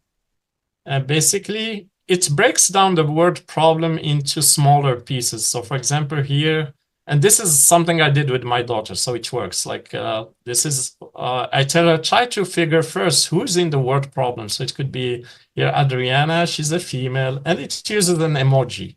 So in her head, she imagines that there's a girl named Adriana, and the friends, we don't know their gender, so it's not available.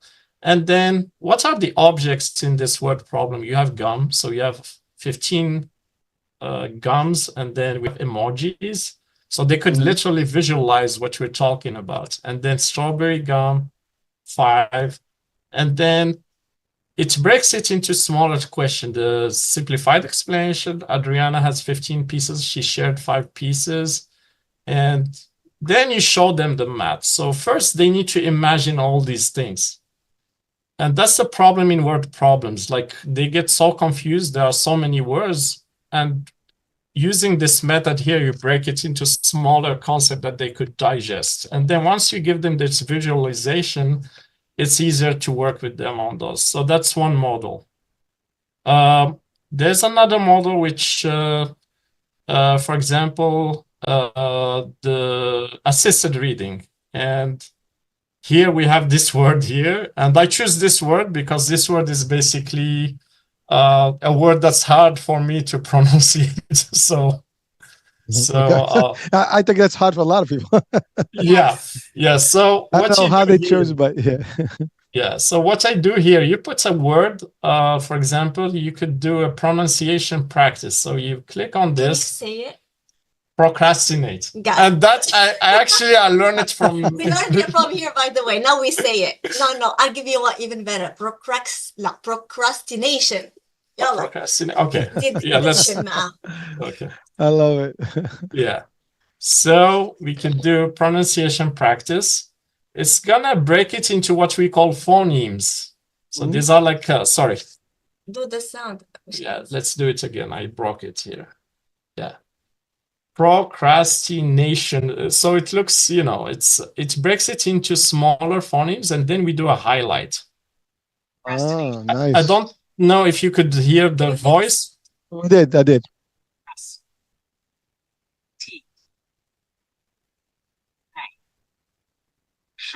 So yeah, so that's more for speech therapists. It's also like we're working on, I forgot what they call it. There's like a phonetic language that you see in the dictionary. I forgot what they call it, but it's sounds. Yeah, when we met Bethany, so we met this lady, a speech therapist, and she said it would be useful if you add How to pronounce, like the notation. So we're working on that. And then I'm gonna go to this, for example, this model here. Do you have an image? Yeah, I do. You're gonna find it. Yeah, okay. So here sometimes one of the exercises that ABA and speech therapists do is they would bring a picture and then they would try to help the kid to describe it or ask question about it. So this facilitates their work. So for example, do you have a test? So EZDUCATE testing? Which one is it?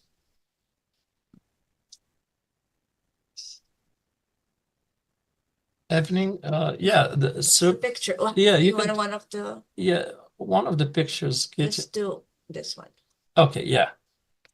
And here you could write something like ask 3 questions about this picture for a kid or a 7 years old kid in the autism spectrum with speech challenges, for example.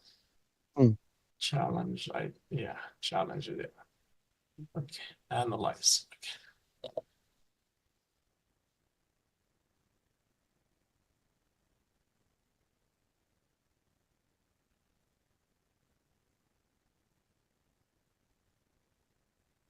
Yeah, that's one of the ones that's broken, unfortunately. No, I think because of the picture, because this is a flashcard. That's flashcard No, that already did. no, that's a technical problem. It's we fixed it for the center version. We just never had the chance to do it here. So, but basically, it would give you like a text about this image and give you like the questions and but I think there was a bug here which I fixed it somewhere else, but not here. That's why I gave the disclosure.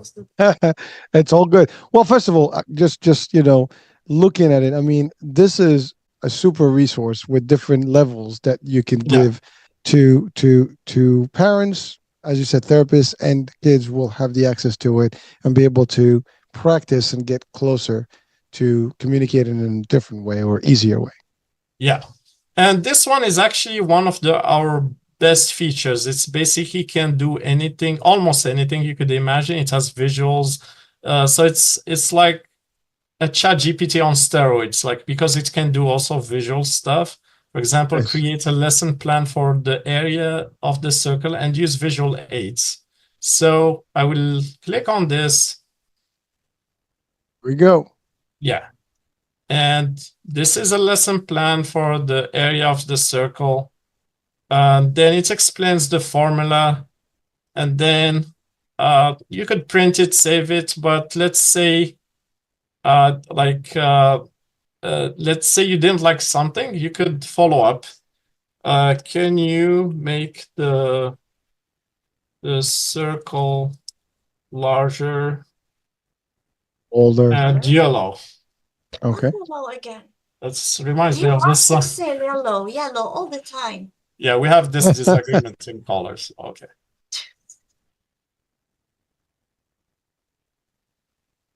There it is. There it is. Yeah. So it does lots of these things. You could say prepare a lesson plan about the global warming and use visual aids. Oh,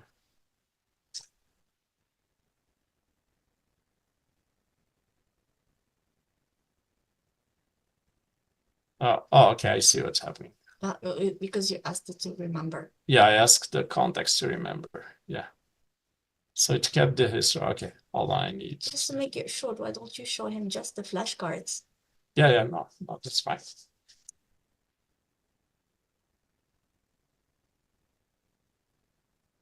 Yeah, I'm gonna refresh. Okay.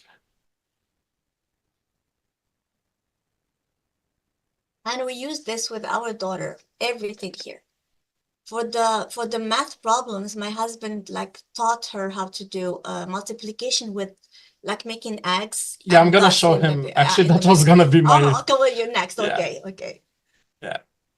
Well, you have that video. I don't have it in the computer, but you can share that one too. So that's a pretty visual of how it's real used by your daughter.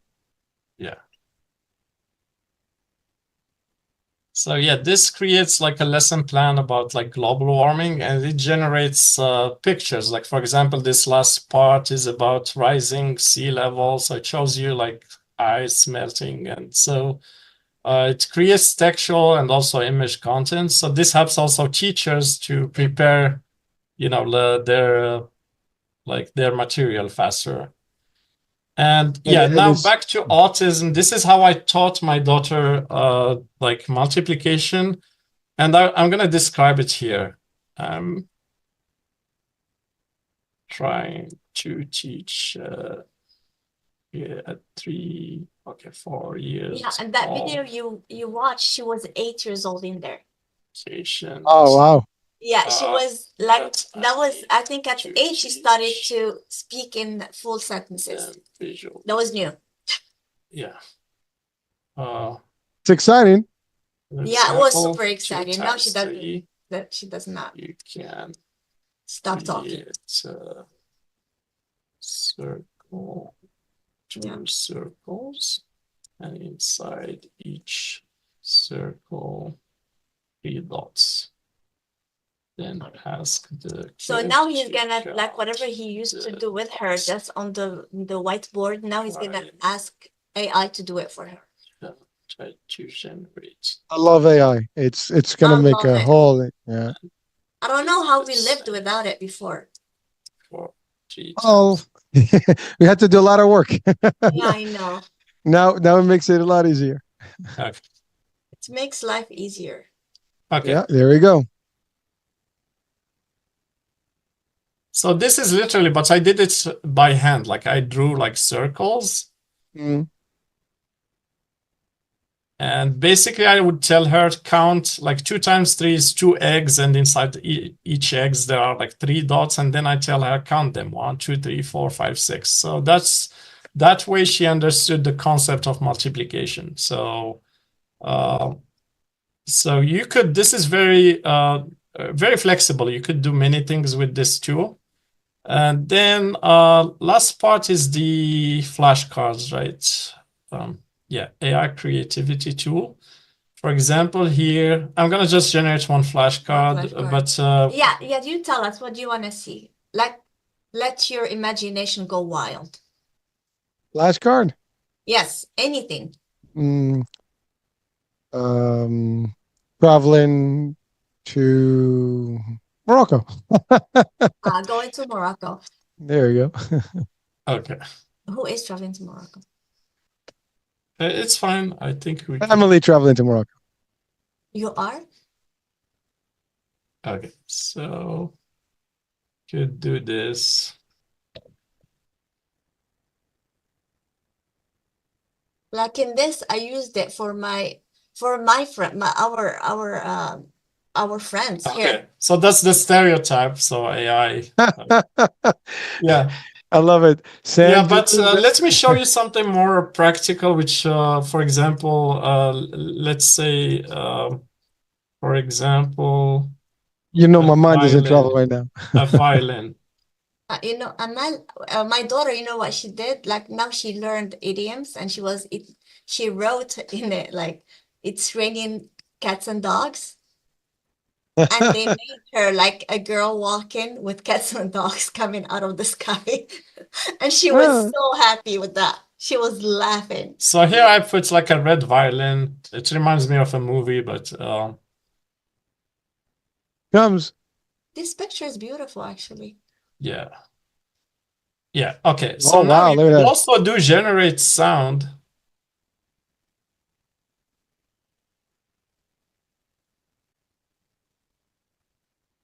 Yeah, so you get sound also, like, and this is very useful for in ABS centers, like they want to associate like images with sounds they make.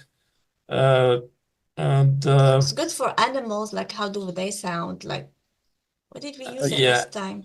this is the last word. This helps with comprehension. Like I could put like some text from, let's say Wikipedia or something, and you could ask a question about the text. Who He's Isaac Newton. is mentioned in this Okay. text, and rewrite it in simpler English. Okay, and you could also summarize. Okay, so yeah. Can you do the reader? Can you take it to the one that's the text to speech? Yeah, you could you could copy this again. Should we this single word that Oh yeah, see that one is good too. Yeah. For comprehension, yeah. So you could put that also in the assisted reading instead of pronunciation practice. You could like just you know, read it. So Reads. Yeah. Yeah, it reads for you. Normally in the next version, we have the text to Isaac in full Yeah. for Isaac Newton for December Yeah, because I did clicked it on twice. button He twice. did twice. Yeah. But last part, so we have also some statistics about the usage over time, and these are per student, which currently we don't have. Because for schools, therapy centers, data is very is key. Even when they deal with like insurance and like regulatory organizations, they need to have data to back, you know, whatever, like maybe an insurance claim or whatever. So data is very important. So here you could probably explain this one better than me. Yeah, okay. Because that was when we worked on the tool, we were brainstorming, and what she didn't tell you is like she spent hundreds of hours on webinars about special education. Education in general. Yeah. So and took notes, and that helped us also like drive the platform and the feature. So what we, as I said, we were in the business of finding solutions. So to find solution, you have to have problems, right? So I did research and I knew, like, I figured out all the problems like in education they have in general education, not even just special education.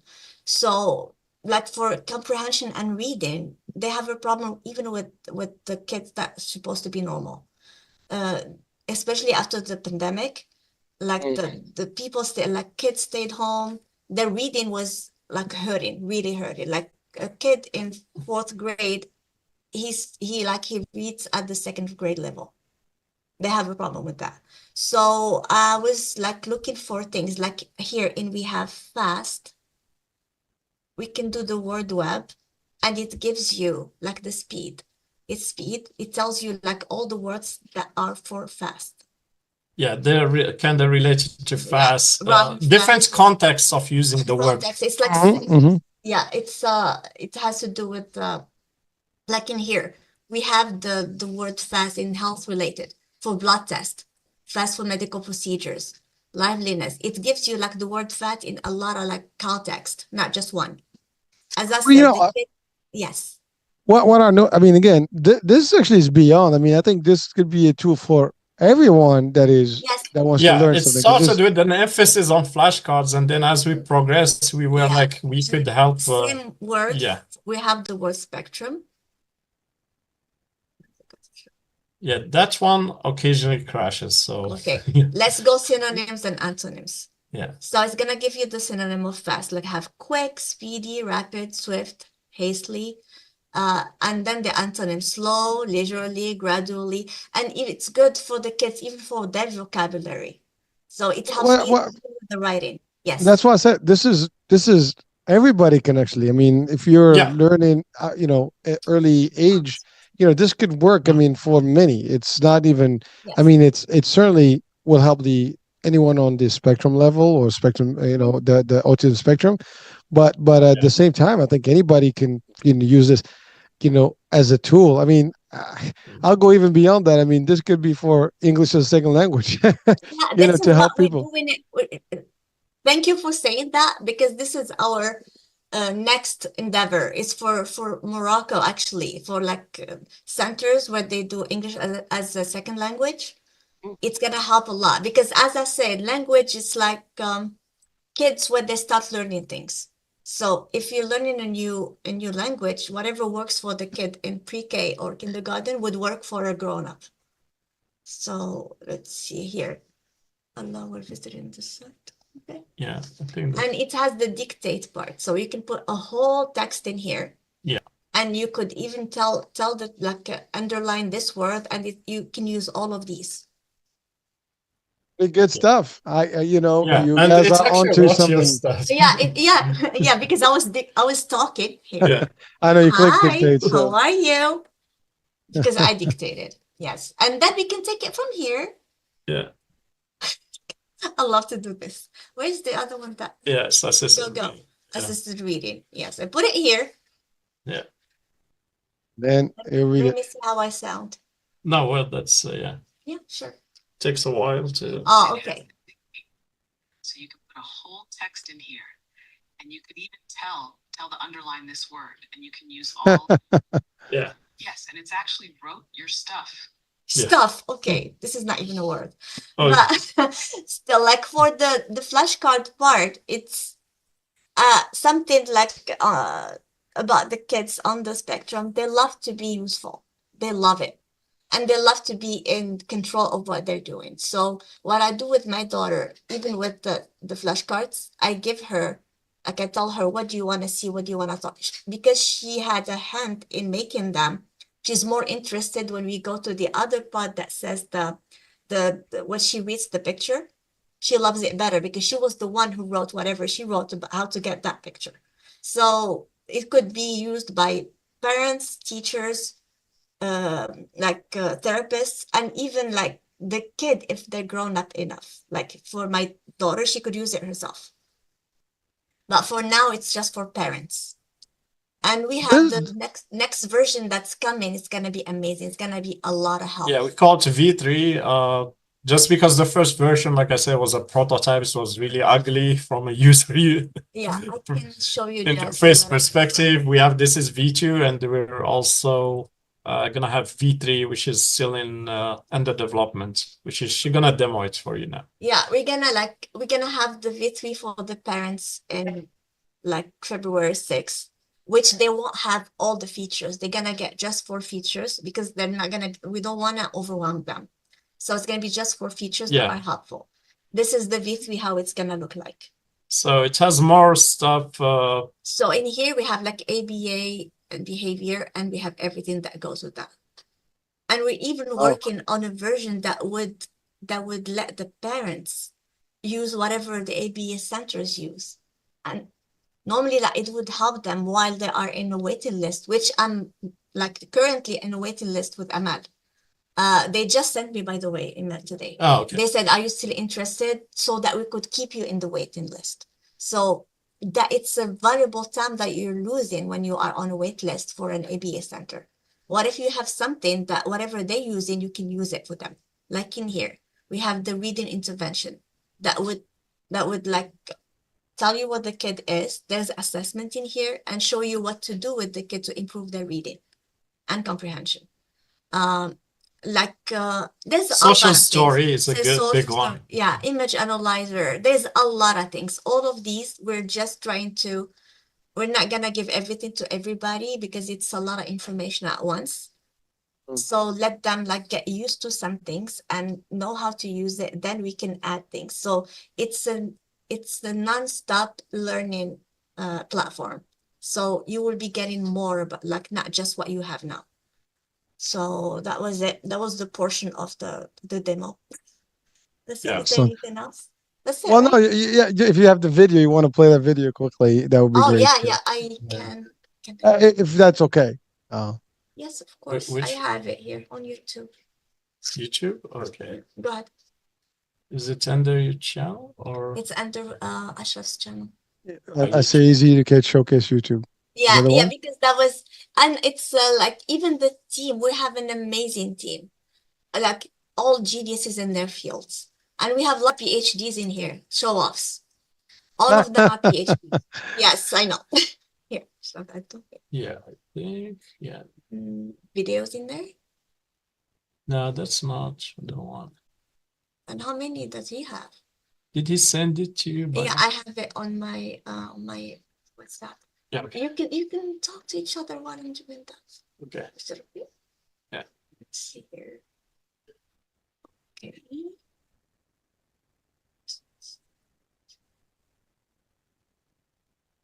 Wait one second. So like we have like his one of our like employees for now. It's his brother, but he's our employee for now. He has a PhD in economics, and he's a fluent speaker of Japanese. So he has like, and he's using EZDUCATE in his classes. Wow. Yeah, he's using it, and he says it's working. No, I mean, looking at it, I mean, just for the short demo, it has a lot of opportunity there for a Yeah. lot of different areas and levels. And I mean, ultimately, it could be used multiple ways. That I can see already, like the multi-use of it, and how it can help a lot of people, different areas. And it just you guys did phenomenal there in terms of like what you put it in there. As how long did it take you to put it together? 2 years and a half. 2 years. Yeah, we started in Yeah. 2022, We basically. started 2022. Yeah. Well, listen, it's already like amazing, and I'm sure as you guys produce the next level versions of it, it's going to be more and more appealing and exciting. Yeah. So But congrats it's on it. research, like from my like my side, like more than a year and a half of research in everywhere. Like Again, you teachers. put a comprehensive level of things there that are all useful for Yes. parents, therapists, everybody, to be able to use it and literally use learn from it. Yes, yes. Like I'm telling you, it's something that's gonna catch. It's gonna help a lot of people. Like I used it like for me, whatever I saw my daughter struggling with, we found something to help her with that, and it's working. Listen, you're seeing firsthand. I mean, that, and that's the thing. Like you can see how it's making a difference. And the other thing is that there's not enough of this stuff available in one place, and you put it all in one place. That's the key. It's one-stop Yes. shop, if you want to call it that way. Especially for Morocco, like my heart breaks for that. Like, don't forget about the culture too. As I told you last time we were talking, it's not just the Moroccan culture, Asian culture too. It's not this like all the, if you're like apart from the Western world, they don't accept that. Mental health doesn't make sense for them. It's like, suck it up. Oh, You're just well, weak. it's just how it is. I mean, Yeah. there's different levels there. We can go religious there because we believe that things are happening for a reason. I mean, there's different ways to look at it, but you're right. It's it's something that people are adapting to. There's more, I guess, appeal to learn. And there's more for people to kind of get with the program, as we say. Yeah, that is true. That is true. But thank God, like the new generation is better than we are. Like the millennials and the Get it. younger, at least because they are exposed more. Like I remember when I came to the US in 2007, we did not have like smartphones. So it's like the world like is going so fast, and these kids now they have AI that would tell them everything that the internet knows at the same place. So kids now are better. Like even parents are getting better. The old generation, that was the hardest one. But for now, we're luckier. And the kids are lucky now. Even the kids are so tech savvy, they can find it themselves. They can even diagnose themselves now. Even if like the parents did not know, did not talk about it, they would be like, oh my God, I know about autism. Maybe I am. And there's a lot of assessments online and they can find it themselves. Also, question now on this, Yes. the access, how easy is to access the platform? Is there what kind of cost that people have to if they have to access it? Where is it available? Let's talk a little bit about that. Yeah, it's gonna be available in February. We're still trying to. We want to make it affordable. We don't want to make it like not attainable, like a lot of things around autism. So we're still like trying to find out like how much are we gonna like how much is gonna cost the parents, because for now we're gonna have just the parents out on February 6th. For the we're still working with those ABA like centers. We're gonna finalize it and we're gonna show how much it's gonna cost them too. And yeah, and I forgot to tell you the most important thing in here. Like I attended, like I told you, about 150 webinars about it. The most like problem they have is how they can contact the parents, because the parents are not involved in their kids' education. So we have a parents portal where the parents, and like we're gonna offer that to all ABA centers, which they're gonna give access to the parents. It's gonna be a continuous work, so they're not gonna get out of the session and go home and forget about the session when they come back next week. So they would give the parents what to work with the kid at home. Same thing with schools. As I said, I was lucky enough to be there for my kid and her education. So I used to take all the resources that the therapist would give me and work with her at home. I can't find. What about a single mom? What about a working mom? She doesn't have time for that. And they have no idea what their kids are going through. They have no idea what they're doing at school, especially the nonverbal ones. Even like when my kid comes home, she would tell me how school was. What about the kid that doesn't know how to talk? So we wanted to do like the parents portal. It's gonna be with any, like if we sell it to schools, if we sell it to ABA centers, they would have this component of the parents portal. So that would be a continuity of learning for the kid. He was asking about how much is it gonna cost, and Not necessarily the actual price, but just like how I'm sure it's going to be affordable, so people can have access to it. We have affordability in mind because I mean, making money and being a sustainable business is very important, but also you don't want to overcharge for stuff. Like I had a very bad experience with flashcards where they would sell you stuff for $40. It's not what you want to do.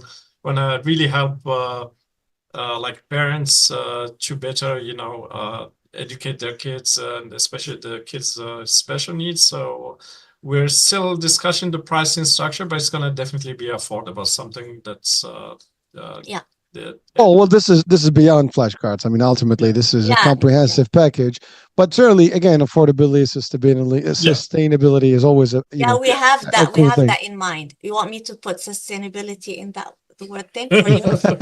Let's see how we do, eh? Yeah, you know what, we use sustainability. Yeah, I know. We have that like as a recurring thing. We do like, come on, that word was really hard. Let's go check. Yeah, I'm gonna email you the video. Unfortunately, I can't. He has it. I sent it. You sent it? Okay. Well, it's on text. That's why I can't. I sent it to him. Yes, I did. Okay, cool. I did. But that's okay. What I'll do is I can add it to the video at the end. I'll play the edited version. Yeah. So we'll add that to the either the before or after on the video, so people can see it as just a real tool being used, and how it kind of makes a difference for someone, and we're working on the French version and the Arabic version too. So I was going to ask that because and Spanish. Spanish too, because in here we worked on the Spanish already, because for some school district they have basically just Spanish speaking like kids. Yeah. So we have the Spanish ready for now. We're working on the French one and the Arabic one because we really want this in Morocco. They have no resources. Yeah, today was just talking to my cousin. She's a teacher. She teaches, I think, middle school. And she was telling me, like, do you have any resources I could share with my kids about autism? Because they don't know anything about it. And she says her heart breaks about the kids who are on the spectrum in her classroom. And they don't get a lot of things and nobody knows about it. So I told her that this is what we have. And she was like, that would be great if you could get this for schools in Morocco. But for now, we are on the talks with some English speaking schools in Morocco about how to use it there. We're gonna start with those because they have the language, and then we will see how we can help them. Well, just an idea. I mean, there's regular formal schools, but they have the American language centers and all those, Yes, which is for secondary language. But they could add this as a program for folks that want to register for, assistance, and instead of just teaching English, they can have these for that. So there's something that can probably add it as a service. I'm sure they're going to charge for it, but I mean, there's and by the way, I do want one of the. Well, one of the reasons we have the Morocco channel in English is that the idea we want to bring this as an English speaking, model channel for Moroccans of the world.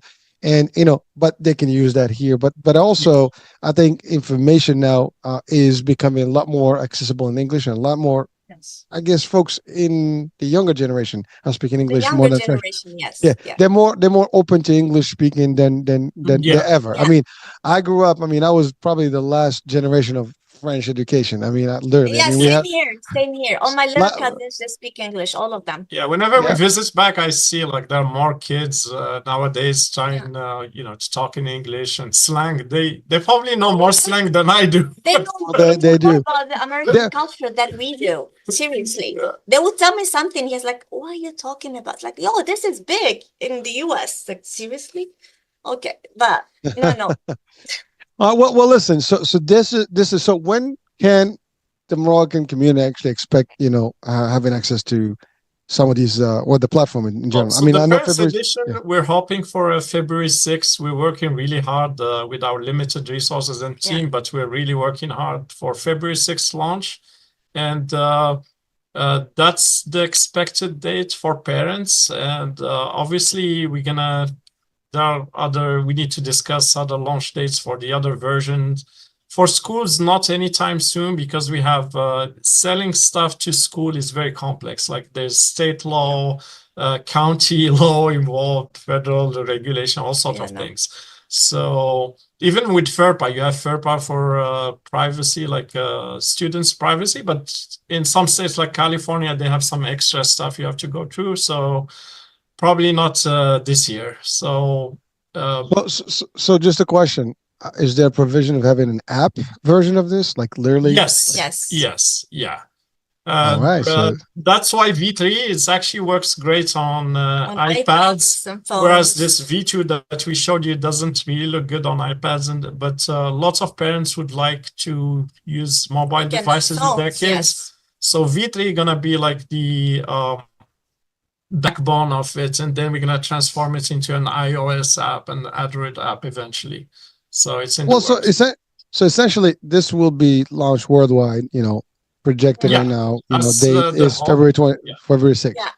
All right, and then the languages will follow, and hopefully we'll get stuff. Now, are you in talks with any Moroccan, Department of Health or any other, Ministry of Education to see if they can be, because if you accessing that, we're trying to get hold of some people in the Department of Education of Morocco, and it's very early. There's I feel that the climate now in Morocco is conducive to business, especially that the country is preparing for the World Cup. So I feel like there's more willingness from the government to invest, especially in new technologies and things like that. So I'm very optimistic about it. So we tried, because we talked to we had a friend that has a contact in the education department, and we were asking about how we can get centers in there for this. I would love if we can do training for teachers who are already teachers to be teachers in special education like we do here in the US. And they were like, there's nothing about that, but they said what we can do is it's like ask for something that would give us the right to open a private school. It's gonna be privatized. So we're gonna look how we can do the that. legal framework is a bit there's really nothing about special education. There's more awareness, like I see like TV programs talking about it, like radio shows, but so there's definitely more awareness, but no like legal framework or anything like that. So, Well, there's a lot of private schools in Morocco, which Yeah. accessing those directly may be Yeah, let's be the better. easy way. Yeah. Yeah, be the easy way to go instead of going. Well, I mean, it could be if it comes from the Ministry of Education, then it can get Yeah. found out quickly. But if not, you may circumvent it, through the private sector and maybe get in there. and we want this not only for the private sector, but also For for the us. Of public. course, Yeah, this is why I was more into like how, because what we have in our platform, we're using all the frameworks that the ABA centers are using. So if you got the same thing they're using here, translate it into French or Arabic, and have like trainings for the teachers how to use the same techniques and same everything, we could have that. Like we could make our own therapist back home. Yeah. So they could be using EZDUCATE for that. They're gonna be like a training for them for EZDUCATE. They're gonna get a certificate, and they could work some places, because I know a lot of people who have kids on the spectrum back home. They have money. They have nothing to buy with that money. So there's nothing. sadly, yeah. Yeah. Well, but again, as we established first, I mean, there's Yeah. not enough worldwide, in terms of Yeah. services and Yes. stuff. So this is, I mean, you're on the cutting edge of developing And something. I firmly believe like we can't rely always on the government to do something. Sometimes you need to be the driver of Yes. change. Like when enough people start talking about stuff, you have technology, then the government will follow up. For example, like during COVID, I mean, the Ministry of Education did actually some good job. Like I've seen like videos on teachers using their WhatsApp for lessons and Yeah. communicating with their students. Some of it was backed by telecom companies, like they made the communication cheaper, but some of it was individual like contribution from Yes. teachers. So that's how it starts. You gotta start somewhere, and then eventually society follows up, and then the government follows up. So we can't just be passively waiting No, we're not. for laws and Well, yeah, stuff. I do have a rule, like, the government can only do so much, right? Yeah. We, Yeah. the people, have to do something, and that's across the board from any And nation, it's right? in our culture in Morocco. Like people help each other anyway. So this is another way to help. Listen, I mean, you guys are doing it great here in the US. Yeah. We're certainly working our way in the Moroccan community as well, Yes. worldwide, as well as. And by the way, this can be, this show can be an opening, to a lot of I discussions with different people. Hopefully, other people will catch on. Maybe reach out to you guys and connect, and maybe there's an opportunity to collaborate and do more. I know your partner is in Canada, and there's a lot of Yes. need there too. So this is definitely going to have its way into the Canadian system eventually, hopefully, Yes. or at least in the school system. I mean, they have a different way of doing things in Canada. So, I mean, I guess they're more, administratively, And government. depends. Canada is Yeah. not just the Canada. Like if there's a very big discrepancy. Yeah. That's what that word too. Discrepancy between like the Quebec, the French speaking part, Versus, yeah, and the English speaking. version, Yeah, the yeah. English like part. Forget about the French speaking. They have nothing. They don't even like it's like for at least the English part is a little bit catching up.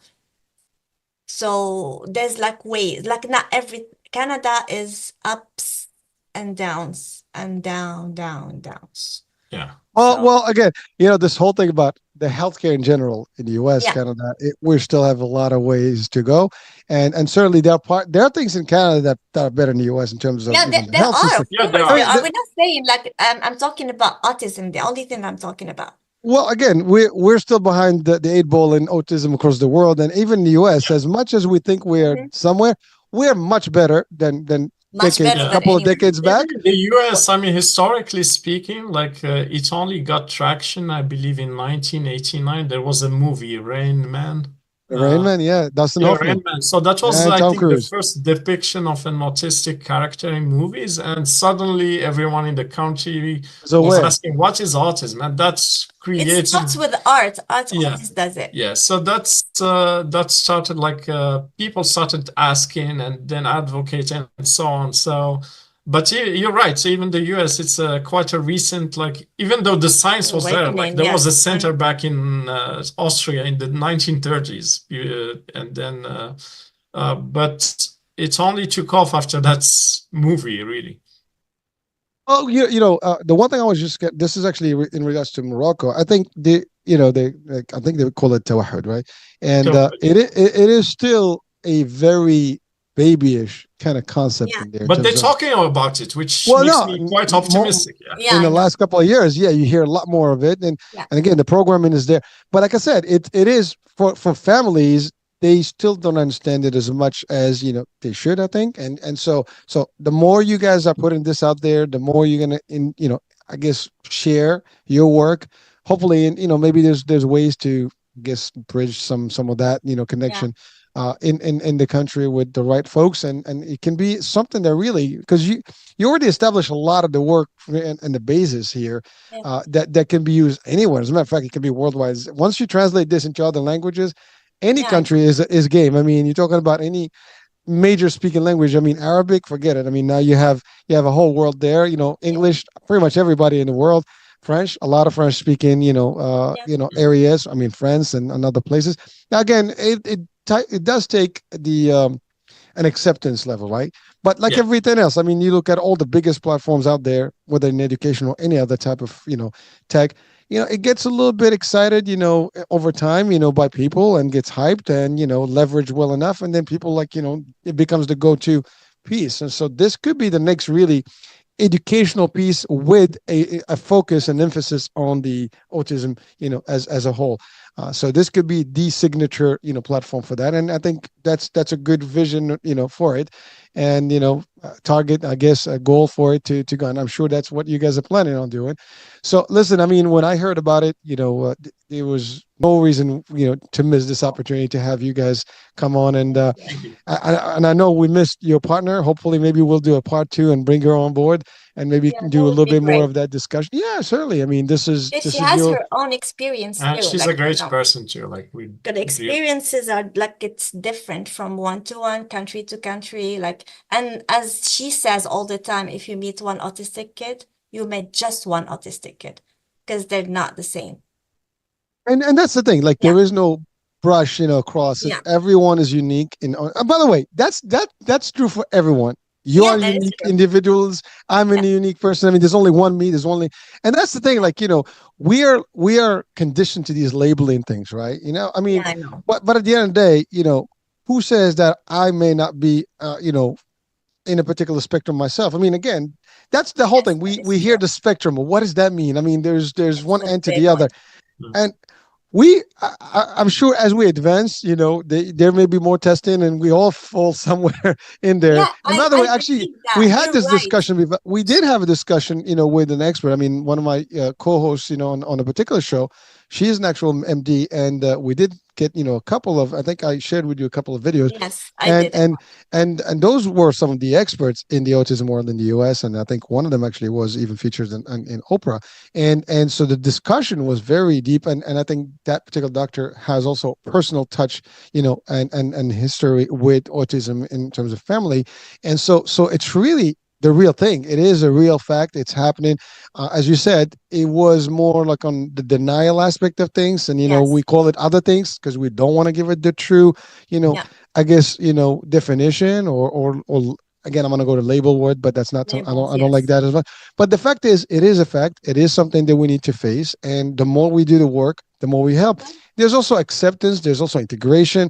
These are all things that and there's more awareness now. I mean, there's a whole Yes. dedicated month, for autism awareness and stuff like that. So it's a big thing, and I think there is a great deal of work that we have done, and so much more. And you guys are really at least my assessment is that you're part of that wave that's going to make a difference in this world. Yeah, And I so, hope so. kudos to you, and really, I mean, I Oh, thank you commend so you guys much. for the Thank work. you. Appreciate it. And the sharing is everything. When you share Sharing. and you compare notes with other people, Yeah. comparing notes helps a lot.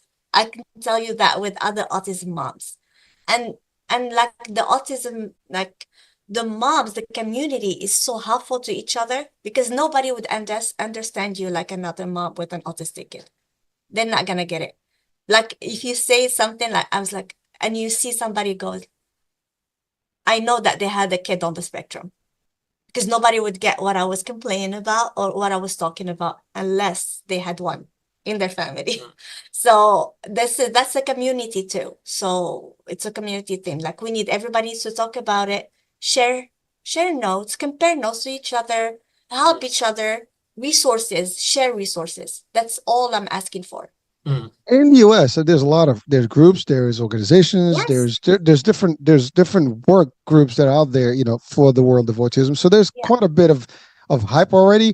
But I think the tools may be limited. And again, you just Yes. touched on something that is big, because the biggest part about this is the education piece and how to get the kids to get to the next level and really be able to understand, and comprehend things and be able to communicate, easily.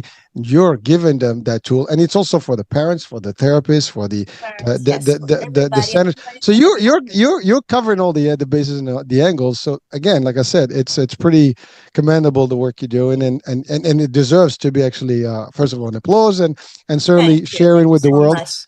And I know this is just the beginning. You guys are going to continue doing this because Oh it is yeah, a like passion for as you. I always say, as the autism, it's a spectrum. Even the help is a spectrum. It doesn't take just one. It takes the parent, the therapist, it takes the family, even the support system. It takes the teacher. It takes everybody to help. Because The it's like, village. yeah, it's more than a village. Actually, it's a It's the country. world. Yes. Well, it is a fact. I mean, think about it, Yeah. right? Uh, United, right? We're Yes. stronger, right? And in strengths, there in unity, there's strength. That's Yeah, there big, is. Yes. So the more we unite in common causes, this is a big one. The more we can make a difference, and it helps everybody. It's not like your kid versus my kid, because No, if your it's kid not. and my Even kid, kids, they're are so meeting. helpful to each other. Like Uh-huh. my best friend from Morocco, she has two boys, and they grew up with Amal. They see her as a sister, and they know about autism. The because they know about autism in the school, they are like so protective of other autistic kids because they have one at home. So it's helpful. Like when I say it's a community, like everybody helps. Even the kids help with ABA. Like my friend Miriam, she has an older kid. She's not on the spectrum. So she says we're using her as ABA therapy for hours because she's my daughter's bestie now. Yeah. My daughter never had a friend. Now she has a best friend. So Well, I why? think Because her little sister is autistic. but because she's close Yeah. to it. And one thing that because of misunderstanding, Yeah. we know that bullying is huge, right? And Yeah, it sometimes people tend to be kids can be a little bit rough, right? When it comes to other kids, right? And sometimes if they feel there's a difference, they might tend to be exaggerating, and even bullies, right? Yeah. And so the more we bring this to the surface and education, help people, the least of that stuff, and people will become more helpful to others. And at the end of the day, this is the next generation. When we're talking about kids, that's the future of this Now they universe and the world. Yeah. And I would say this next generation is is a way lot better. a Yeah. lot better. I can tell you that. My daughter in elementary school, all her friends, because they were with her in every class, they know her, they love her, and she's never been bullied. And you know why? Because even the school here in the US, which I commend them for that, the school they teach like tarbiyah ta'lim, like we do, say in Morocco, they have it. They raise the kids with us, like they show them how to act nicely, how to be helpful. Like there's those values, they have them. If you give it them at home, you're sure that somebody else is giving them at school. So they're good. Like even her friends, like they grew up together and they're normal, but they knew that Amal has some things, like she does like to play with the other kids a lot, but if you talk to her, she would talk back to you. So what would they do? even if they're playing, they would go and talk to her, which helped her with her language too, and her communication and her receptive language, like specifically. So inclusion. It's really inclusion, and that's a big one because, as you said, if they are kind of left out from the real for the masses, then they will never adapt to society the way they should be, and that's their right. It's normal. But now with work, things can be a lot more easier. There's tolerance, there's acceptance, and the final target is really the inclusion and being part of the fabric and at work and everything. I mean, that's the other thing. I mean, talking about ADA, even at work, I mean, there's things that are available to folks with the spectrum and things like that. So there's no discrimination and so on and so forth. So a lot. I mean, it touches on a lot of areas. And even exposure too is the big thing. We need to expose your kids to everything. Their brain, like my daughter, I used to take her to Canada every like twice a year to go see my brother. Whenever she comes back, her dad would tell me. Yeah, I noticed a huge improvement in her. Even though she's exposed to French, it's just when they're exposed to a new environment where they need to adapt. Their brain works extra, and I always notice like a huge leap in her language abilities after travel. So expose your kids. Do not keep them at home. Sorry. Well, that's okay. Well, listen, I mean, we've actually put 2 hours right now, and my God, I'm so sorry. time flew when you have it. Time flies when you're having fun, right? But really, every minute of this was really powerful and really shedding light on a big thing. It's a big topic, and now we're 2 hours, days, and multiple shows would not give it justice. But the more we do of these things, the more work we do out there, the more we can reach and touch other lives and give them access to information that's available to them. And you are a resource because like you've shared a lot of good tips today with parents that are either about to have kids or they already have discovered that they are maybe facing autism in their midst, right? So all this stuff is important, and certainly you as a platform, EZDUCATE, is going to be changing the way education for people who are in the autism spectrum. So that's going to make a difference. And it's not, again, what I love about this, we live in the age of AI and the internet and global, technology and access to information. You are part of that fabric now, and you live in a legacy.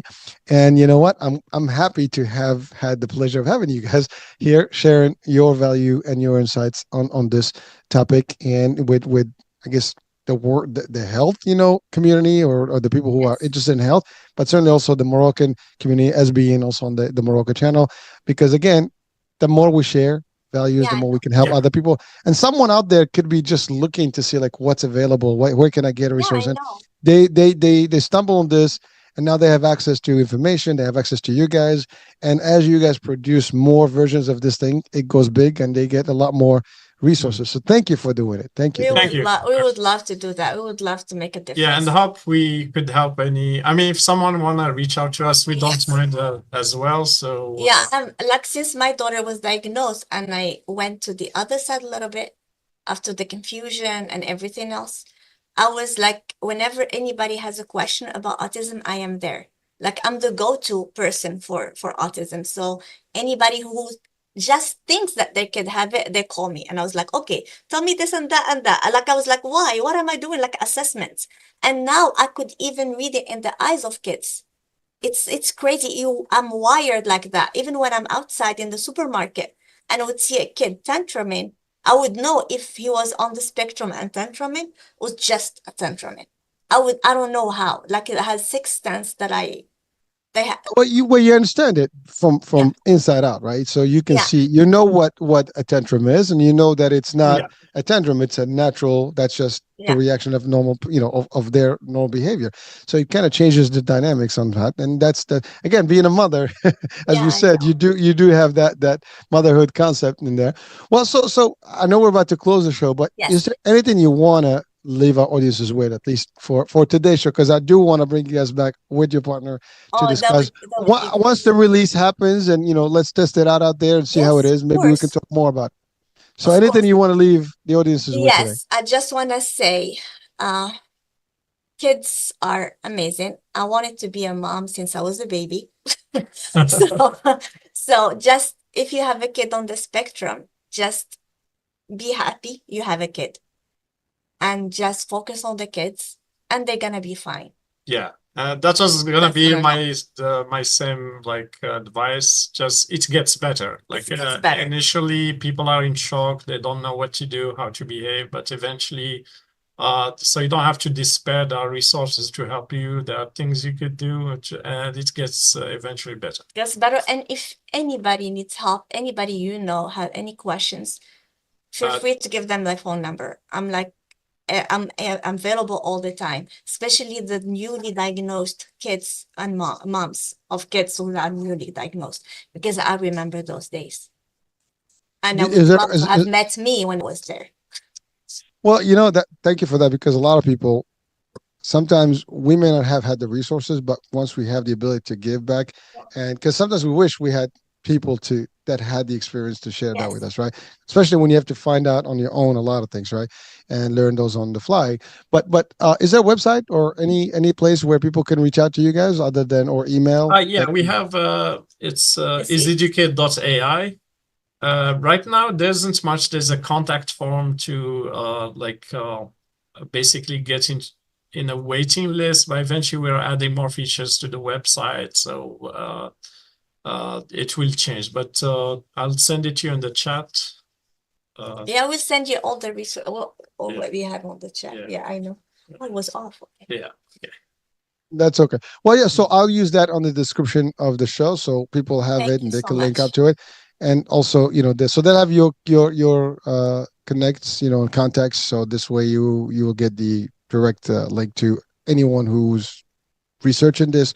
And it could be a facility, could be, could be someone who wants to use this as their, work. And that's about it, to help others, right? Yeah, it could help even like teachers, like for special education, because they don't have a lot of resources. And as you know, here, teachers have to like, they don't have a lot. They spend their own money for their kids. So at least this thing, you have it, and you have internet, you have all the resources you need. All you have to do is print. If you have a printer, you're good. And it cuts on the time they're spending on like preparing for the classes, the planning, the even like for the flashcards, you can stock them in there and you have them. You can reuse them. You can reuse them. You can share them with your other teachers. Like, so it's a community, as I said. It's just not a platform. It's a community. Yeah, and we have some exciting features in the pipeline. Like, for example, teachers would be able to upload like IEP and then get the program tailored to the kids. So which they have to do anyways, because they have to put all that stuff together and they do assessments. So you can have the assessments there and get everything, right from the. Well, another thing that I was thinking about, and I know we're going to wrap it up, but maybe think about this way: like you have an autist person, right? Someone who is in the spectrum, who is living their life, but maybe they go to places and there's a very difficult way to communicate, because not everybody's going to understand the way, right? And maybe this could be available in different public areas as a tool. I don't know, as a pad or something where people can social interaction, and people can connect with them, directly from there, and they can actually have a lot easier communication. I mean, so there's a lot of ways. I'm telling you guys, I can see, a whole, my mind goes crazy when I see these things. I can see just the potential as I say all the time, like AI is as good as the user, and even our platform is as good as the user. So you can use it in so different ways. Maybe somebody would use it in a way we've never thought about. There's definitely, I'm telling you, this could be used by anybody. I mean, because the tools there, there's language skills there, there's ability to teach, even beginners in English, and as you switch it to other languages, I think it can have the same effect reverse, right? So I mean, it's just a lot of things. I mean, this can be multiple things in one. And by the way, that's how it is. Things start small and they just kind of like they just metamorphose, in their own way and become something bigger than the originally anticipated outcomes. But hey, why not? So if it's going to be bigger, there was a potential from the beginning, because even with there's a lot of platforms out there. None of them are designed for kids on the spectrum. None of them. Like, they're not easy to use. They're they're so generalized and it's not personalized at all. So when you give a kid, like I remember my daughter, I got her the ABC mouse. I got her a lot of platforms that I used before, but she did not use it because she did not understand anything in there. So it's like, what am Oh I yeah, supposed yeah. to do You with have to be able to navigate it and be able to make it easy for you, right? this? Yeah. So, all right. Well, listen, we are coming to the end of the show because we can go for another hour easily here. I know. Especially me. If I start, I wouldn't stop. Well, So listen, you're passionate about it, and it is a great topic to have a discussion about, and certainly it is for a great purpose. So why not? But certainly, I mean, we gotta bore people after 2 hours. They're gonna be like, oh, that's yeah, it, I'm done. I don't want to that's listen too to you much. guys I know. anymore. But Yeah. but certainly, we'll have a comeback, with your friend Mariam, Inshallah. and then we'll do a lot more Yeah. discussion. Maybe we can even do a segment in Arabic, just so we can Yeah, have that Yeah, that would sure. be for the great. Moroccan Like we are to here to to break help it down. in any language. Yeah, I mean, we can do that. I mean, I don't do Yeah. that specifically, but we can do it Yeah. and maybe have something available in there for them. For those that may not kind of, because I've already been told this, like, I mean, the purpose of this is to be in English, but Yes. certainly now, actually, by the way, YouTube has the ability to dub things. So Oh yeah, Yes, that was yes, it does. impressive. Yeah. yeah, you can literally just select the dubbing, and this whole thing becomes in any dialect you want. So that could already be a thing for people that are watching and listening. So that's an option. But certainly, I just want to thank you for the time Thank you and so and much. really for the work you've done and willing to share it with the world and certainly making this as part of the legacy for autism in the whole world In general. now and in the future. So thank you so much. Thank you so much. Thank you Thank you so for much. having us. Thank Thank you. you. A pleasure. All right, that's it, folks. We're at the end of the show. Hope you had a great time with us. You've learned quite a bit. You've seen the demo. You'll see the cute video there, and you'll see exactly what this is about. And it's I'm gonna sound funny, but we all know someone that knows Yes. someone Yes. who is in the spectrum. That's a fact. I have that in my family. Everybody that's listening, watching, doesn't matter what part of the world, you have encountered someone who may be in the spectrum or someone that is dear to you, close to you in your own family that might be. And some people that may not even know because they haven't had kids, for Yeah. example, and that could be a possibility. We're not wishing anything that is not real, but it is a fact of life and it can happen to anyone. And it's not, this is genetics, because we discovered that is not the case. And so therefore we don't know, we can't tell. Yeah. But the fact Genetic is is, just a small part of it. well, I mean, it could be, but again, Yeah. that's just one percentage of Yeah. of the big picture. But the end of the day is that we can all, the Yes. more we educate ourselves, the more we can be prepared to Yes. deal with this in the world and be able to help others, navigate this. So thank you so much for watching, for being with Thank us, you. and Thank Thank you. you. Have a good Thank night. you're welcome.